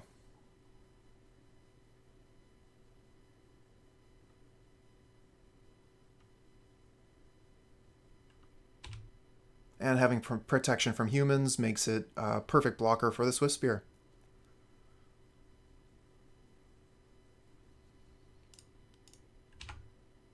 Attack for 5. Keep the pressure up.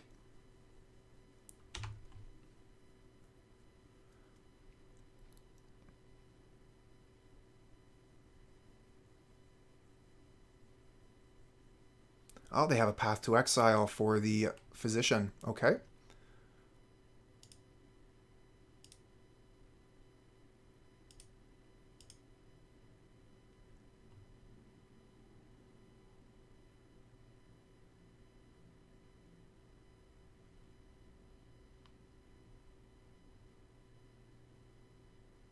Oh, and they're going to Lightning Bolt the Geist to get rid of it. Okay. That's a Lightning Bolt that's not going to our face, and we can shrink the Swift Spear to draw a card.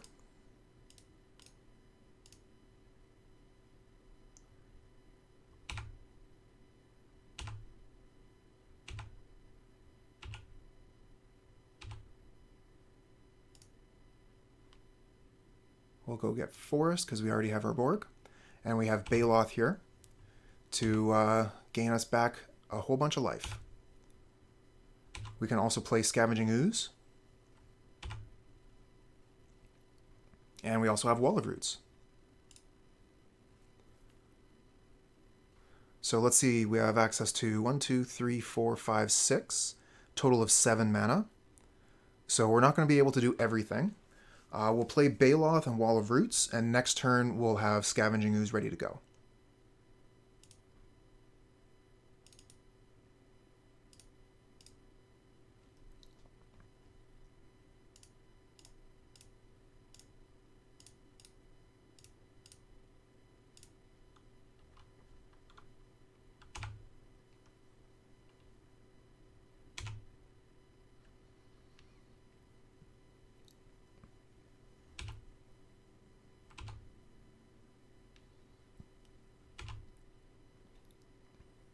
Okay, Chord of Calling, very nice. We'll play Scavenging Ooze.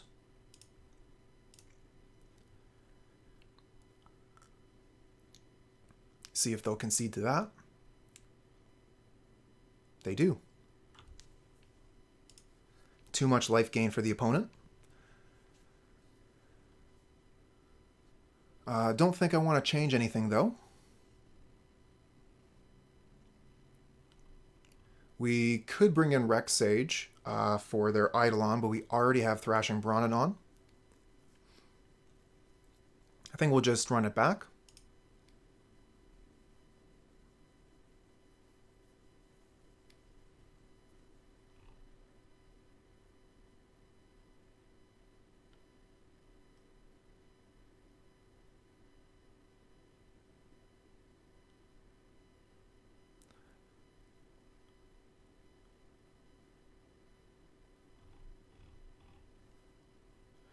Okay, this hand is good enough. We can keep. We have Yawgmoth into Wall of Roots and Chord of Calling. Looks our opponent is keeping with 6. And they have a first turn creature.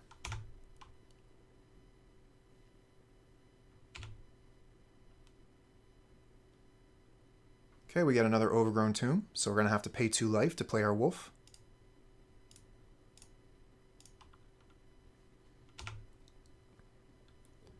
Alright, Wolf, you're going to have to save me more than 2 life. Here's another Swift Spear. And a double attack. We're going to go ahead and block 1.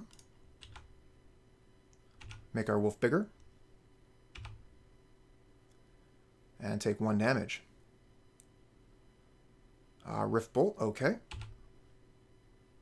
We get Yawgmoth off the top, very nice. We'll play Wall of Roots and pass.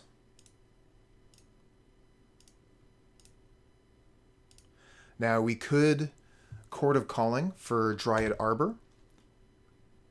So that is something that we have on the menu. But we would rather keep the young wolf around with the Yawgmoth. But we're not sure if that's going to be an option. We might be dying very quickly here. So we need the Chord of Calling to go get Kitchen Finks.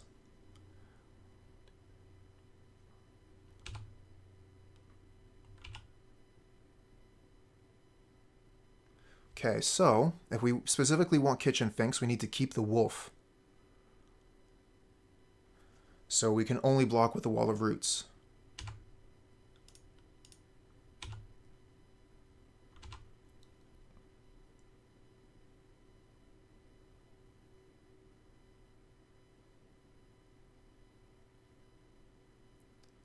Okay, here's a Skewer going at our head. And they're letting us untap. Okay, we get another Twilight Mire. So we can play Wall of Roots, and then we can go get Baloth.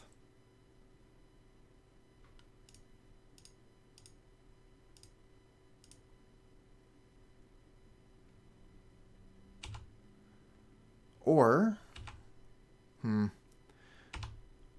yeah, we're looking to be in quite a bit of trouble here, but this is a very difficult matchup. Let's see if we can find a way through here. The opponent only has 2 cards left in hand.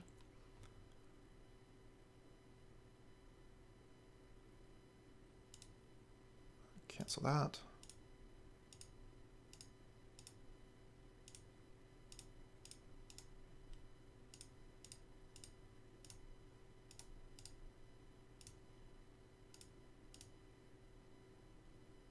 Okay.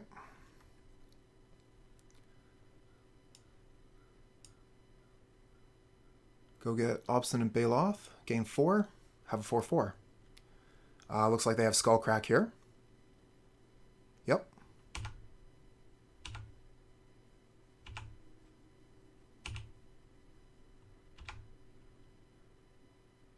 And we get Gilded Goose.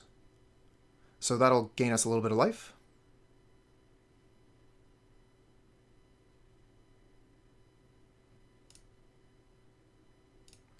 We have access to 1, 2, 3, 4, 5, 6 mana.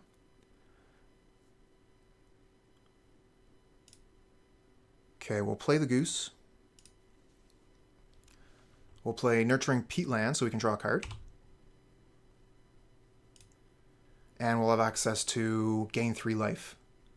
I think we probably want to go ahead and use it now.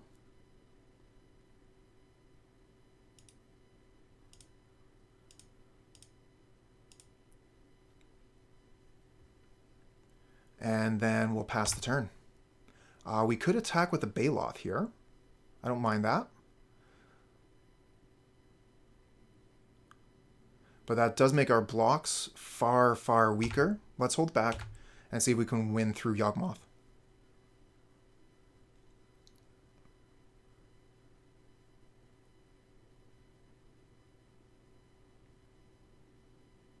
Okay, a Lava Spike at our heads. We're almost deads.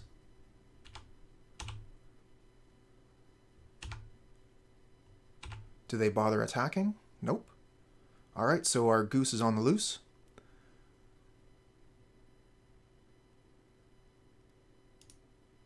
Let's go ahead and draw a card.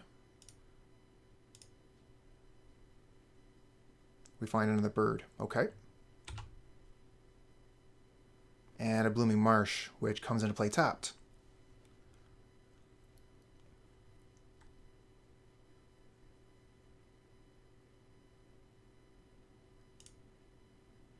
Okay, so if we want to activate the Goose, we're going to need mana. 1, 2, 3, 4, 5. So we have enough to activate the Goose and eat the food, and still have 1 left over for the Bird of Paradise.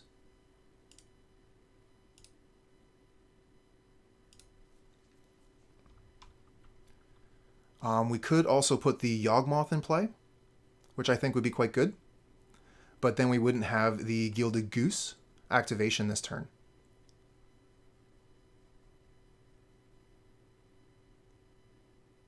I think we can wait one turn for the Yawgmoth,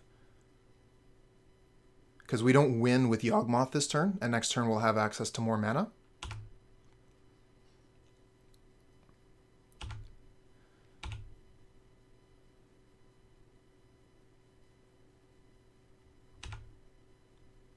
Okay, they're fetching on their upkeep for an untapped land. Playing Sunbaked Canyon. Draw up to 2 cards. If they have 2 lightning bolts, we're dead regardless of what we do.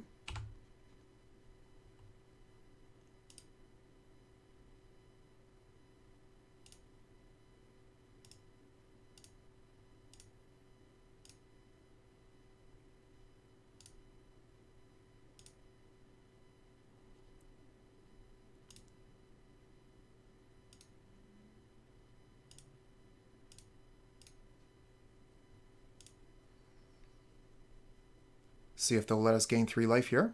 This might be another Skullcrack. Yes, it is. So we go to 2.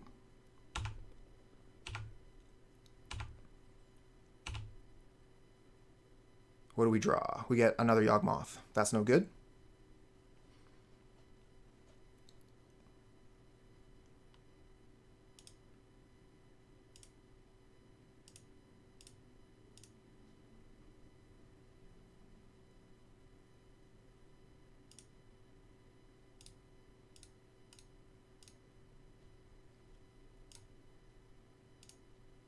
Okay, so we are still in quite a bit of danger here.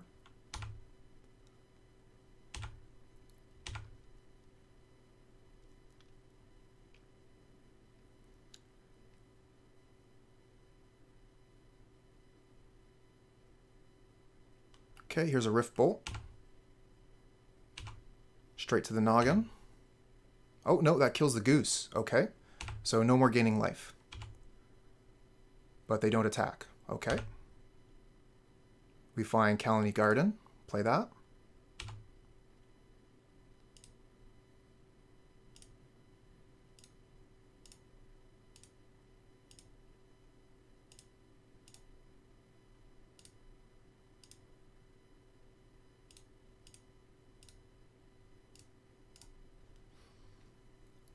There's Yawgmoth. Now we only have 5 life, so once we start activating that, we're losing life to do it.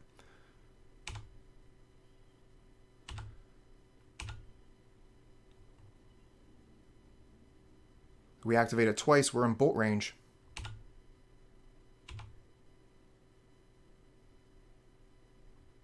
Let's see what we draw here. Another young wolf, okay.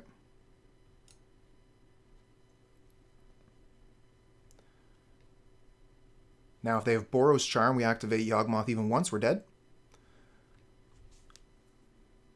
But we have to make some risks here in order to try to win at all.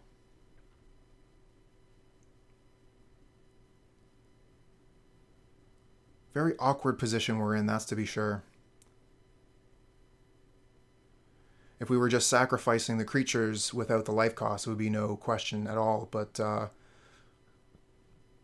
once we do this twice, we're dead to Lightning Bolt. I think we have to just go for it.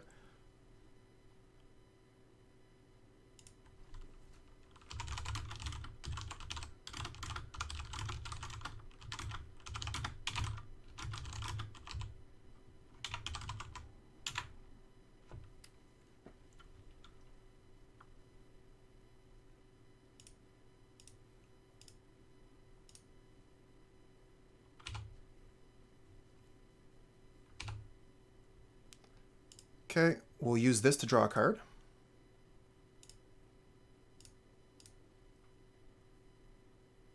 Okay, once again we miss. So we're going to have to go to 3. I don't think there's any other way to do this. We have to go... We have to...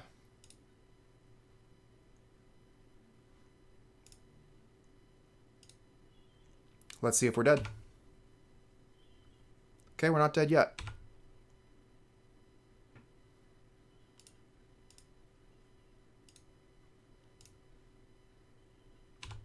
Last chance. We find the evolution. Okay.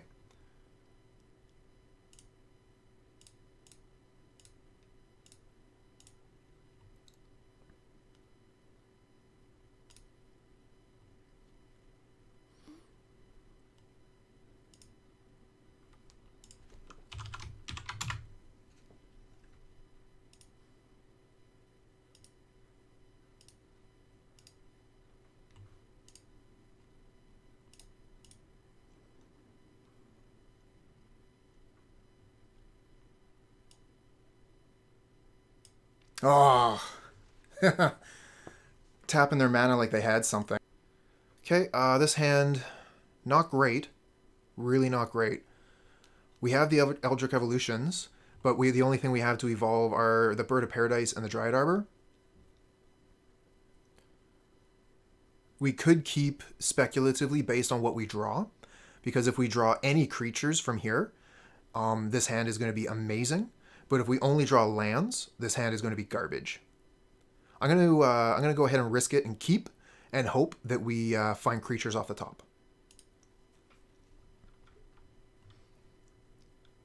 We'll start with Overgrown Tomb, Bird of Paradise. Okay, our opponent is mulliganing.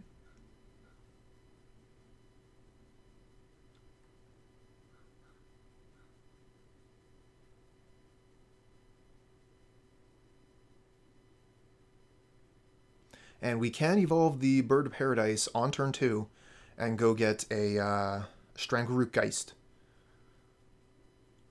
Definitely not the best play, but it is an option.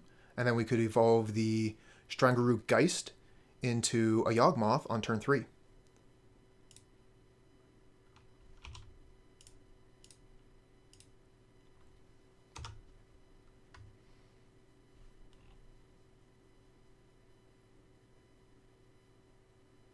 Okay, Bloodstained Mire, and no play. We get another Bird of Paradise, better than nothing. So we could evolve the bird, or we could play Bird Dryad Arbor, and then start next turn. I think we're going to play Bird Dryad Arbor, and see what we can do on the turn after that.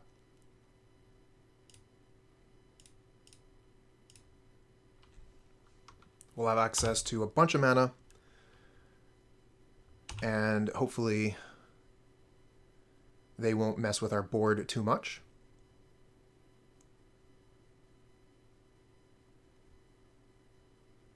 Okay, Stomping Ground, but no Lightning Bolt.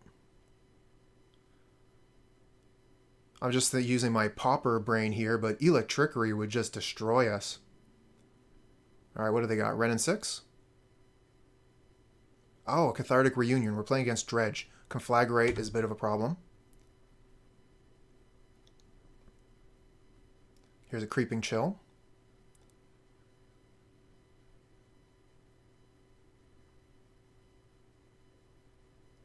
Okay. We do have some cards in the sideboard versus Dredge.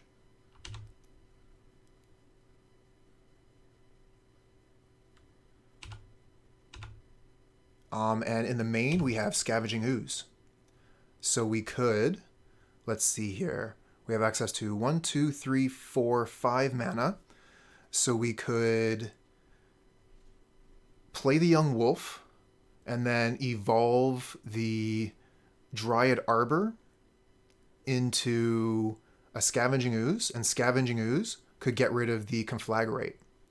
So let me just make sure I have enough mana for that. 1, 2, 3, 4, 5. Eldritch Evolution is 3, Young Wolf is 4. Okay, and then we could even just sacrifice the Young Wolf to go get the Scavenging Ooze, and that would leave us with a 2/2, and we get to keep all our mana.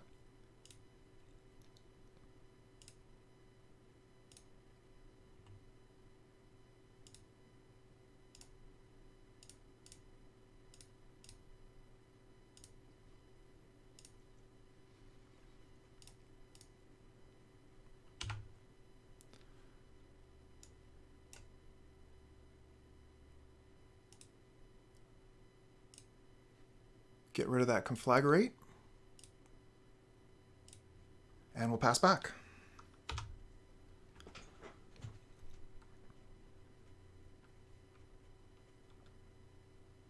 Okay, they don't have anything dredge-worthy in their graveyard yet.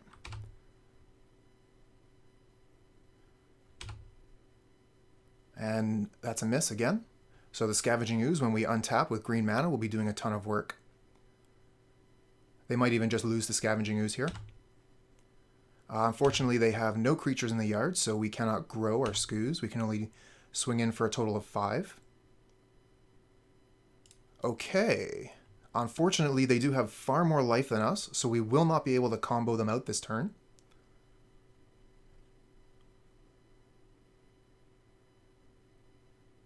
Just thinking about how we can evolve and use this to our advantage. But I think we just want to play Geralf's Messenger and hold up green mana.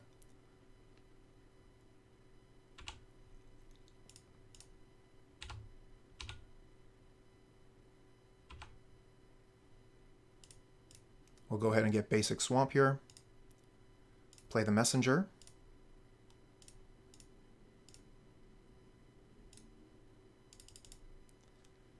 And we'll hold up 3 mana for the Scavenging Ooze. The opponent has nothing good in their graveyard currently, so we'll set a stop on their upkeep so that if they mill anything good, we can grab it before they draw.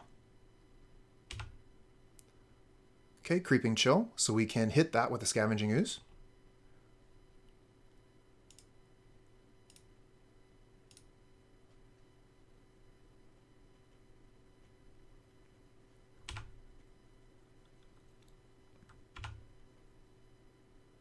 We'll keep the stop on the upkeep for now.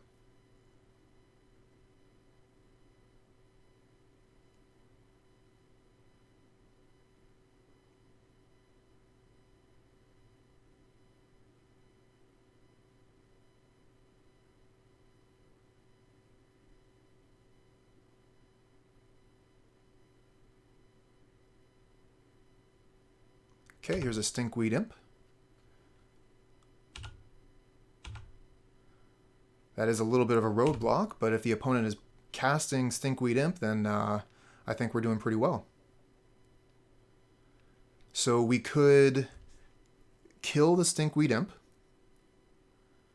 by evolving into a Chupacabra. I think we could kill the Stinkweed Imp just by getting Yawgmoth into play.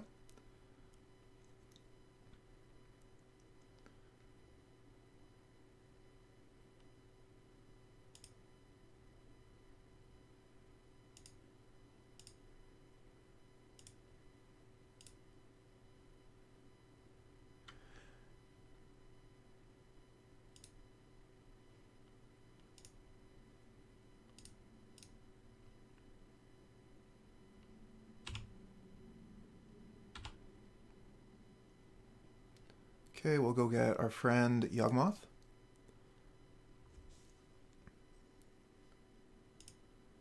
Put a -1/-1 counter on the Geralf's Messenger. Sacrifice the Dryad Arbor. Okay, now we have Eternal Witness. Have we played a land this turn? Turn 5, Eldritch Evolution, so I don't think we have. I think we can witness back the Dryad Arbor if we wanted to, but I would rather keep mana available for the Scavenging Ooze.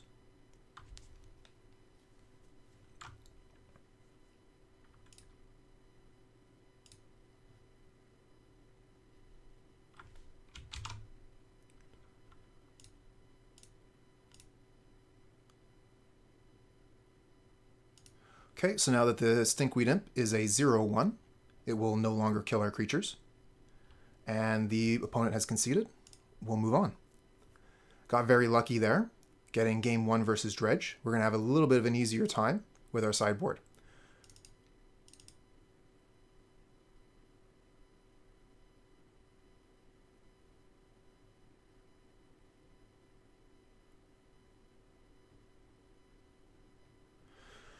So we're going to want to bring in Leyline of the Void, Ashiok, and the Yixlid Jailer. We can take out Phyrexian Revoker, Ravenous Chupacabra, and then maybe one of the Dorks, or the Eternal Witness. I'm thinking we probably take out the Witness here. Although it could be useful to rebuy one of our tools. So I think that I'm gonna second guess myself. Being able to buy back an Ashiok or a Jailer could be game breaking. And maybe we'll take out a Geralf's Messenger, because I really don't think that the Messenger... We're not really going for the aggro plan here. We're going for combo. We're going specifically for one of these cards if we can find them. We're going to submit like this.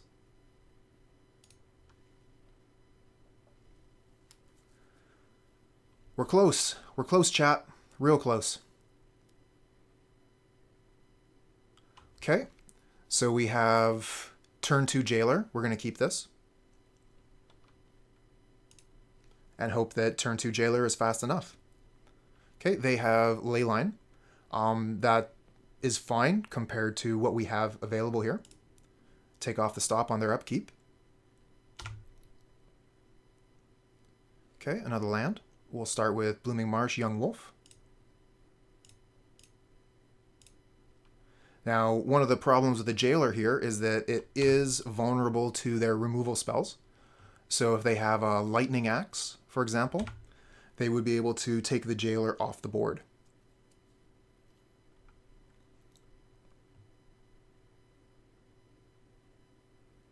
It is much better as a card that we could cheat in with Chord of Calling, for example, but I don't think I'm going to be able to resist playing it on turn 2.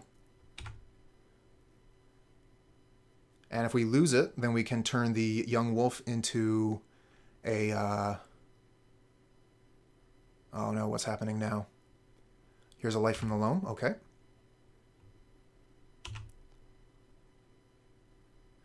Alright, so I think we just go ahead and play the Jailer and pass.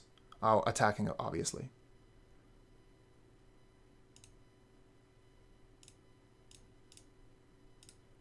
A little bit risky, but I don't think we're going to win a game if we don't have a plan. And Jailer's a plan. If they aren't able to remove it from the board, they aren't able to do their dredge thing. Could have put a Wall of Roots out, though.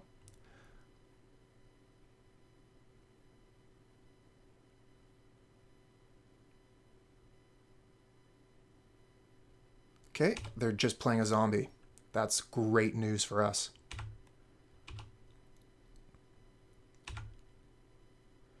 Okay, so I think we probably play... Okay, so we have 3 mana. If we play Wall of Roots, we have 4 total. I'm kind of leaning towards just playing Geralf's Messenger pass. I'm also wondering what else we can search up. The Eternal Witness isn't really going to do anything. And I don't think that we brought in our enchantment removal. Let's see here. Nope, Reclamation Sage and Thrashing Brontodon are on the board. So we're not going to be getting rid of the Leyline. We're just going to be looking to play a bunch of good creatures here. So we'll play the Verdant Catacombs. And play the Messenger.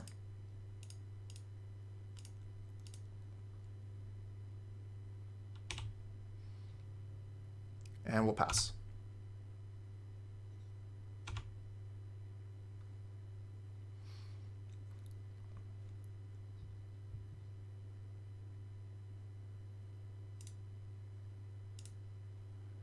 Let's see here. Chupacabra is out of the deck.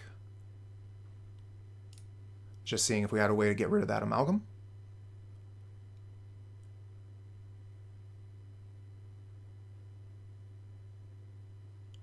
We could Eldritch Evolution the Yawgmoth into another Messenger.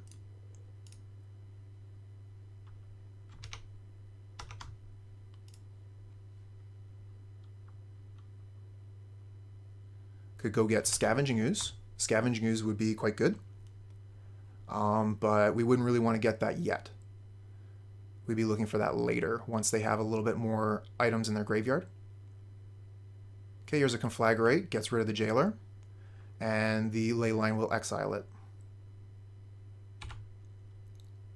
So Scavenging Ooze is looking pretty good now.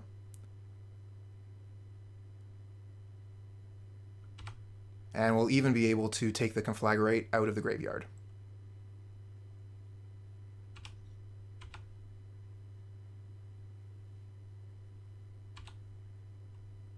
Okay, Blooming Marsh. Let's see here. So we're going to want to play the Tomb untapped. And then Eldritch Evolution. And then we could put a stop on the upkeep. So we could play the Wall of Roots and go ahead and get rid of the Conflagrate during their upkeep.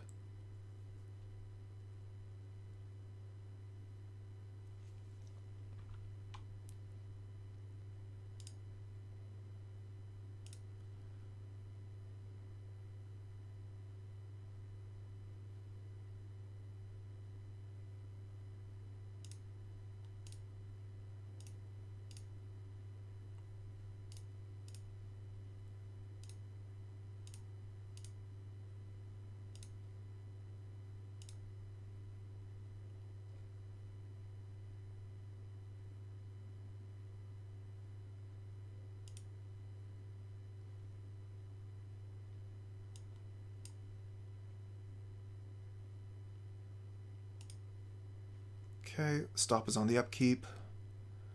We go ahead and pass here.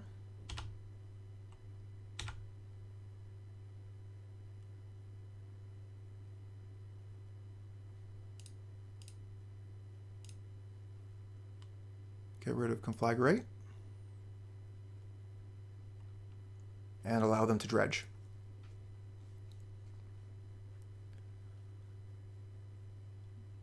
Hoping that Scavenging Ooze will be able to run away with the game here, but the opponent does have a turn where they're going to be able to bring their Prized Amalgam back into play.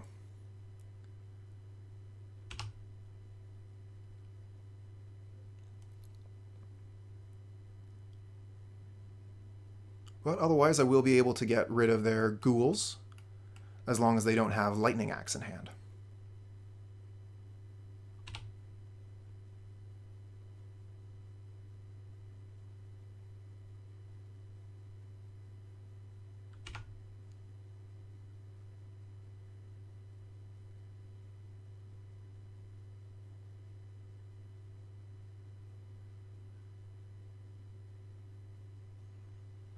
Well, they've got something going. Good enough to lose a Gemstone Mine for. I guess they can just return, yeah, the Gemstone Mine with a Life from the Loam. That's fine. We want to get their creatures and their dredge cards. Oh, that's really good. The Creeping Chills will bring back the ghouls. So they're going to be able to get everything back here. Our Scavenging Ooze is turn too late.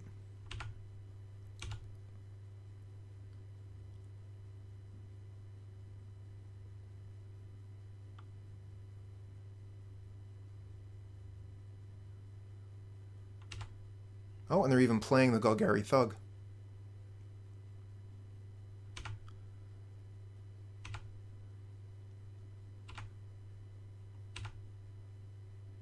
Okay, we get another Blooming Marsh. Let's see here. So they have 2 Life from the Loam in the graveyard. Okay, we have plenty of mana available. So we'll go ahead and play a Yawgmoth. And then we'll get rid of their Life from the Loams.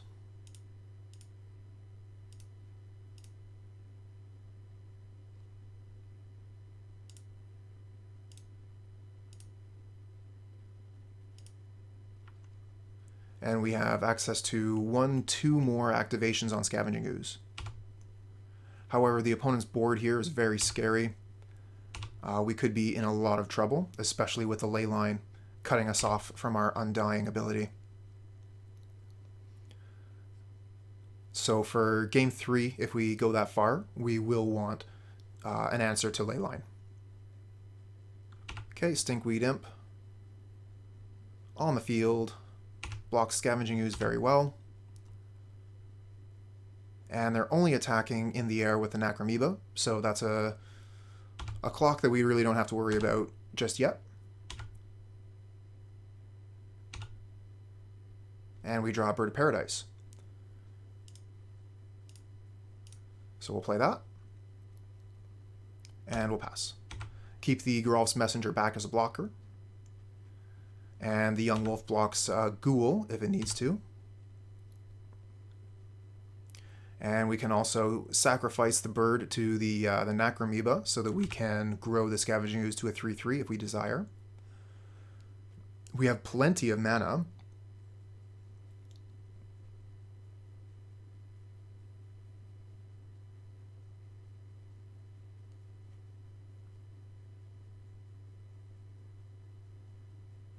If you're just joining us, we're in match 5, game 2 on the draw. So we're just about coming to the end of our league here. Want to find out if we can get that trophy. Okay, we'll take the 1.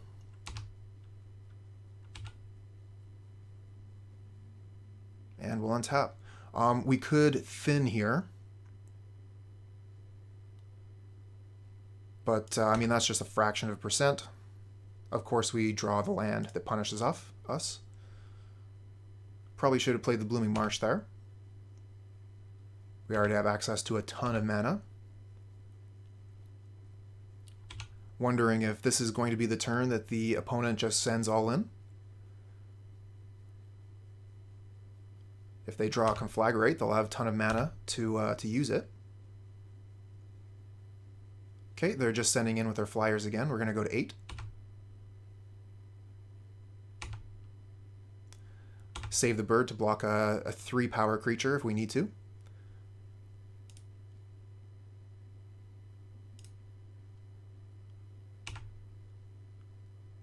And we get another bird.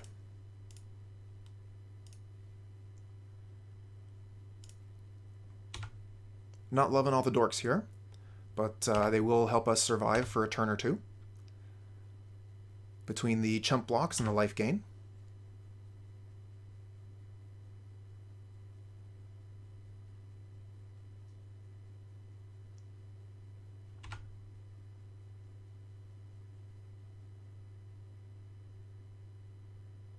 Oh, they have something here. Okay, they're just casting another Ghoul.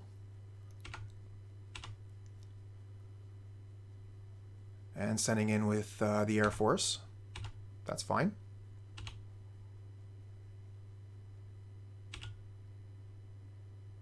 And we get another bird. Okay. Enough birds already. At least give us a goose so we could start gaining life. Goose would be way better than bird on this board. Goose would be able to block Necromoeba every turn and gain 3 life every turn. If these birds were goose, we would be doing way better.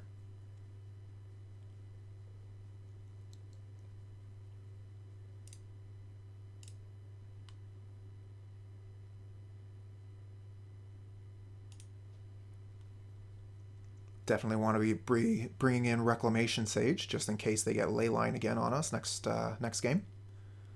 Still have plenty of time, 14 minutes.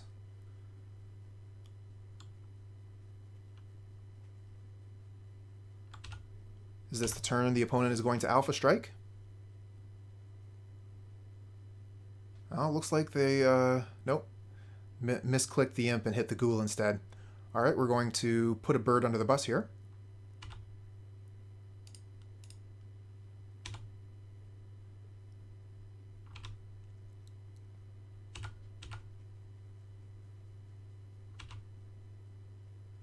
And we get a goose. That is what we were asking for.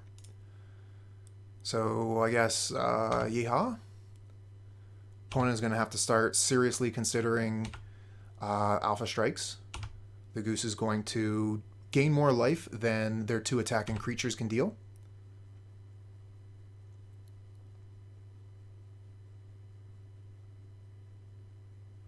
Here's another Thug.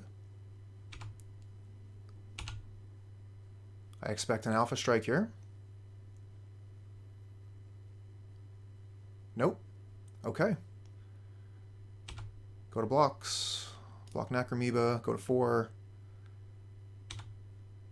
And we're going to eat the food before the damage happens.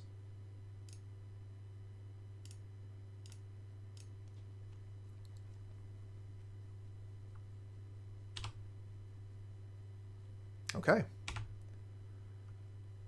We get another land. And we'll pass. We're gaining more life than the opponent is dealing in damage at this point.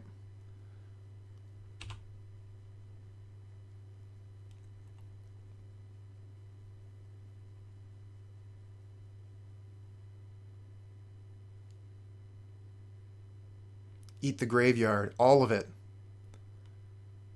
Okay, as an additional cost, so they've already discarded their spells. That's true, eh? The Ox?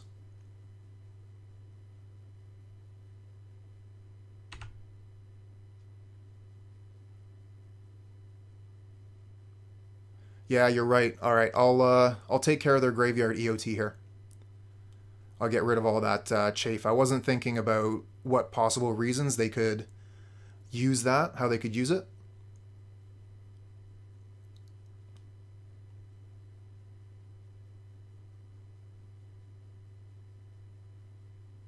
Okay, here's another Leyline. That's fine. Couldn't get rid of the first one anyway, so the other one is just sitting there looking good. Here's another Amalgam. Yeah, you're right. I was thinking about saving a little bit of time on the clock, but that's fine. Okay, they just want to attack with the Stinkweed Imp. That's fine.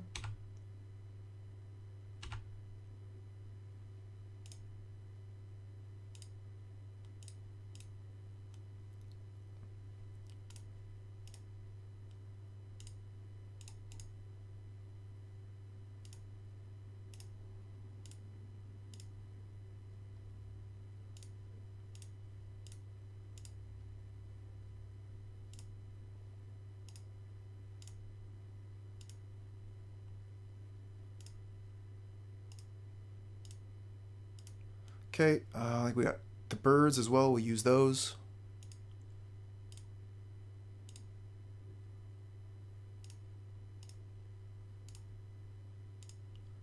Okay, we'll stop there. We could use the 2 mana to eat the food now, but we can just eat it later. We get another goose.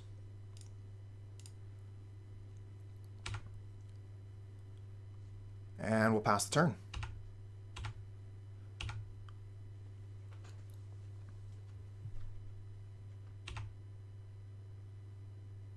Exactly. +6 per turn if they're only attacking for 1. No big deal. If they start attacking in with the Silver Smoke Ghouls, we can block with Yawgmoth. Geralf's Messenger kills one of their Amalgams.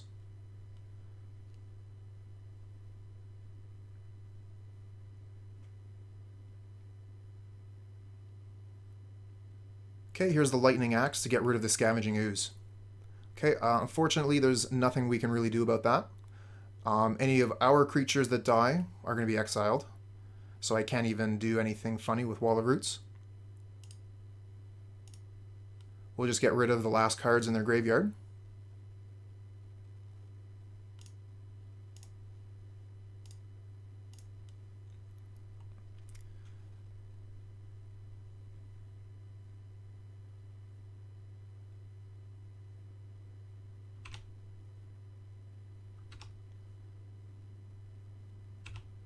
Yeah, you're right.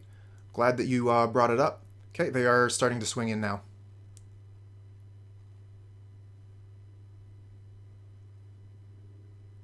Which makes sense.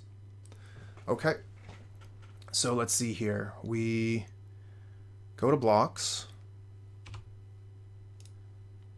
Put the Goose in front of the Necromoeba. Put the Geralf's Messenger in front of the Amalgam. Put the Wall of Roots in front of the Thug, the Yawgmoth in front of a Ghoul. And then we're taking 3, 6, 7, 10, 13, 14. And we're going to gain 6 to 12, so we have to keep blocking. We'll put a bird in front of this and a bird in front of this.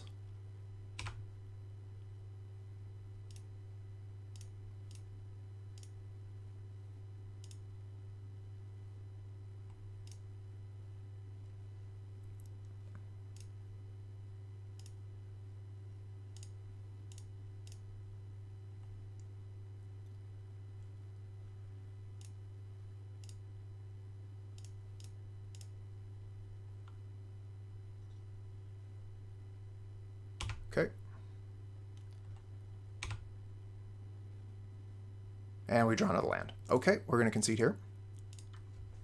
We've still got just over 10 minutes for the final game of the league. Let's bring in the Rex Sage and the Brontodon. Get rid of those ley lines. We'll take out Eternal Witness.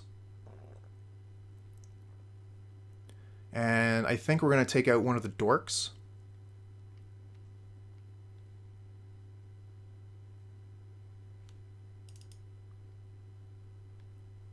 Okay, we're back to 60. I think we're going to run like this.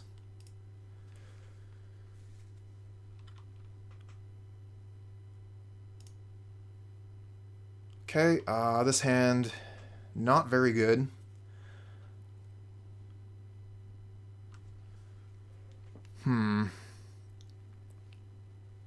Oh yeah, the Baloth. Yep. Got the Baloth in there versus Burn and Jund. Really don't like this hand. I'm going to mulligan, find something better. This hand is better. We can keep this, and we throw away... We have to throw away something. Maybe the Yawgmoth? Keep the mana. But the Yawgmoth will be really good with the evolution. We can also evolve the bird into Yixlid Jailer.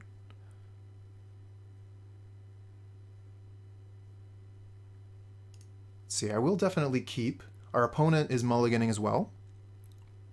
So we have to throw away one of these cards. You think the bird, eh? Go Yawgmoth into Wall of Roots? Yeah, I could see that. And then we can evolve the Yawgmoth into whatever we need. We have the Thrashing Brontodon and the mana to cast it to get rid of a single Leyline. Alright.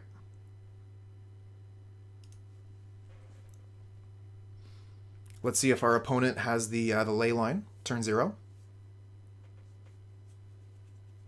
We certainly don't, but we're only playing one copy. Okay, there's one Leyline.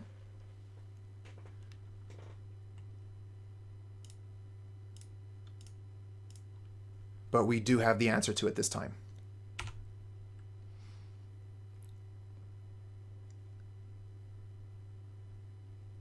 Okay, we can take the stop off on the upkeep for now.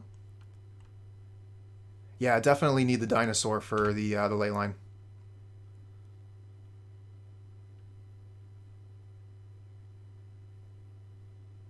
Okay, here's a Shriekhorn.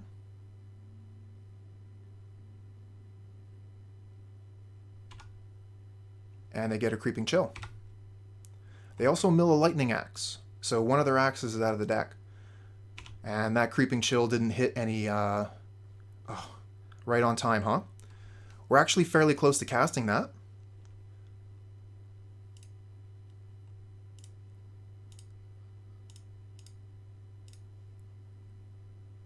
Yes, it can. But we got to be careful about putting Yawg into play. If they have a Leyline, Yawgmoth doesn't do very well. Next turn, we have access to Brontodon, and if we get a mana, we have access to Leyline of the Void. Wouldn't mind putting the Leyline out. I'm also leery about putting a Thrashing Brontodon into play without the 4th mana, because if they have a Lightning Axe to kill it, then we lost our chance to get rid of Leyline. We could evolve the wolf into a Reclamation Sage to get rid of the Leyline that way, if we don't draw land. Yeah, I agree. Okay, so they got a couple lands out of that Life from the Loam. And we get Geralf's Messenger. Okay, so no land. I'm thinking we probably turn the Yawgmoth into either Reclamation Sage to get rid of the Leyline or Scavenging Ooze. I'm thinking Scavenging Ooze because we have the mana from Wall of Roots to get rid of their Prize Amalgam or Life from the Loam. So I'll start with an attack.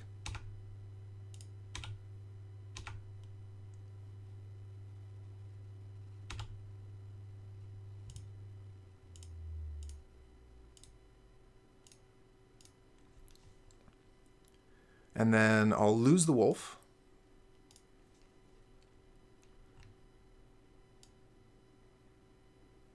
I could also get the Jailer here, which would mean all the cards in their graveyard lose their text. I think Jailer is probably better than Scavenging Ooze in this case. And then I can wait for mana for Brontodon to get going.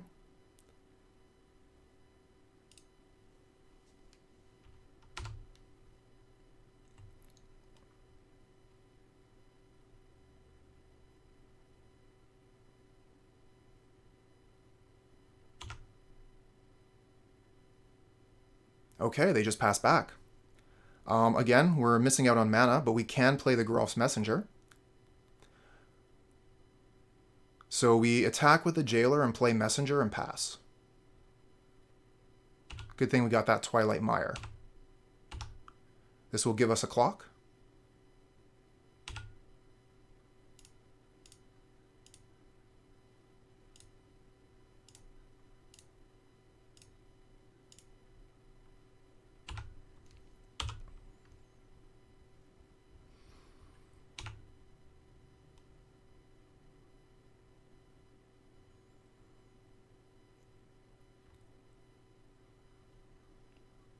We're getting close. One way or another, it's going to be over soon. They need removal for the Jailer. But Conflagrate will do it, so will Lightning Axe.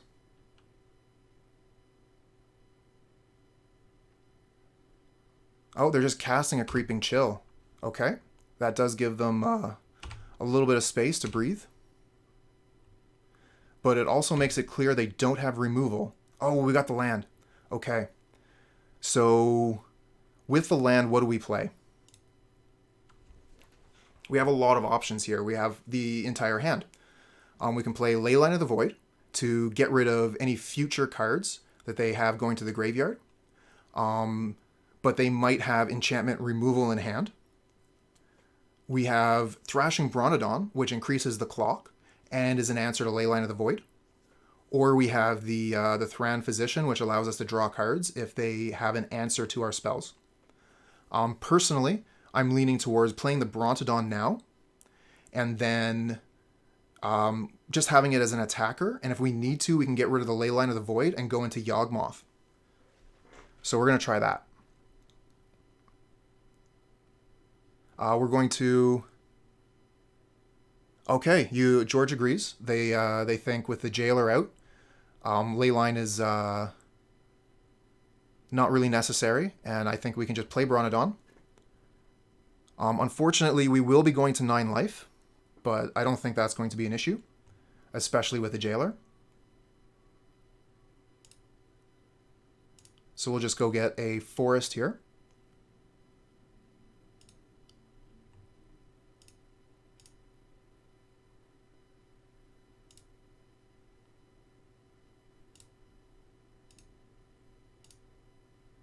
Play the Brontodon, and attack.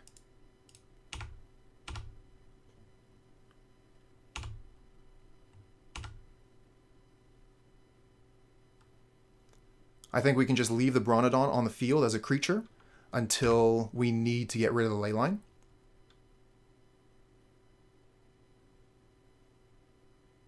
Okay, they don't have enough mana for Lightning Axe. What are they doing with this? Is this Conflagrate? No, this is the Bull. So the Ox is coming down. So discard their hand and draw 3 cards. That's fine.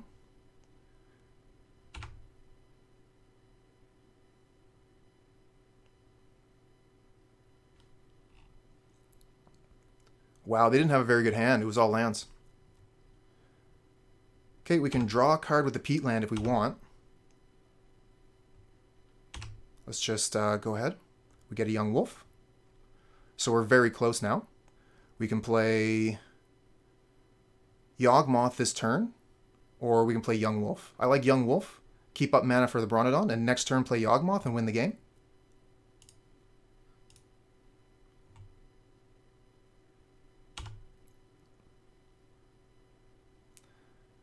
We could attack with Geralf's Messenger, and if they block, we can get rid of the Leyline so that our messenger comes back.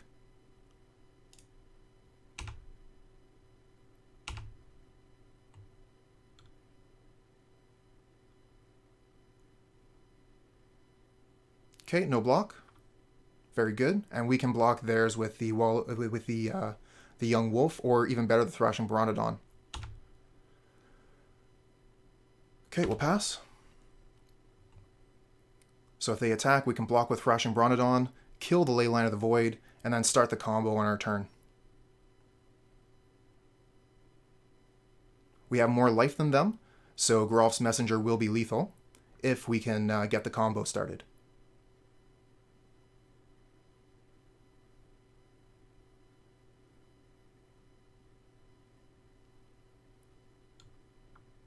Blast Zone from the opponent. Don't think that's going to be very good. They could get rid of the Yawgmoth, but I don't think that that's going to be their plan.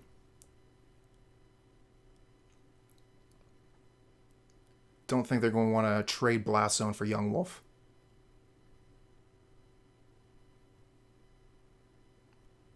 If they had one more turn, they could get rid of the Jailer, but we don't intend on giving them that turn. Let's see what else they have.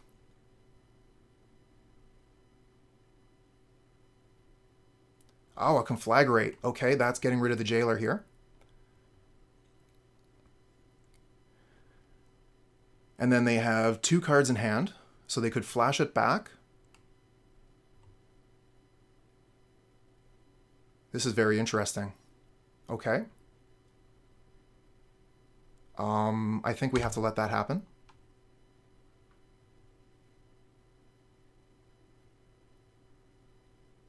They no longer have enough mana for the Blast Zone. Okay, they get Necromoeba. That's no problem.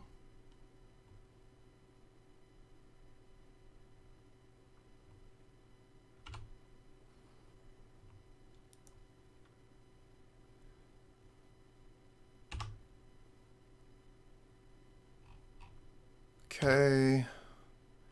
We're just hoping that they don't get the Creeping Chill. They miss. My heart's starting to beat pretty quick here. We're getting real close. And they pass.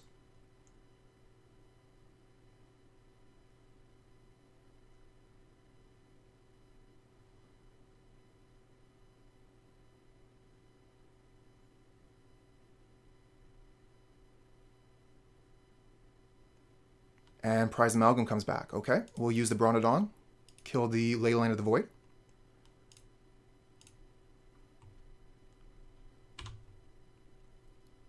Take our turn. Okay, Twilight Mire.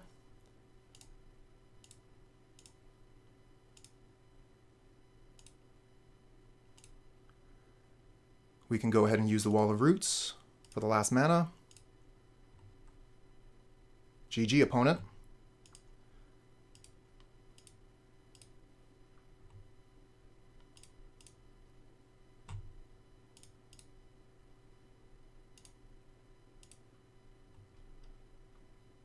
Okay, target Geralf's Messenger, sacrifice Yawgmoth. Target Yawgmoth, sacrifice Geralf's Messenger.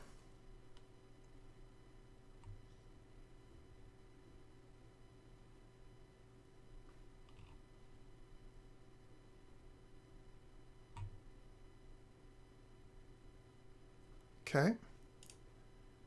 Target the Messenger, sacrifice the Wolf.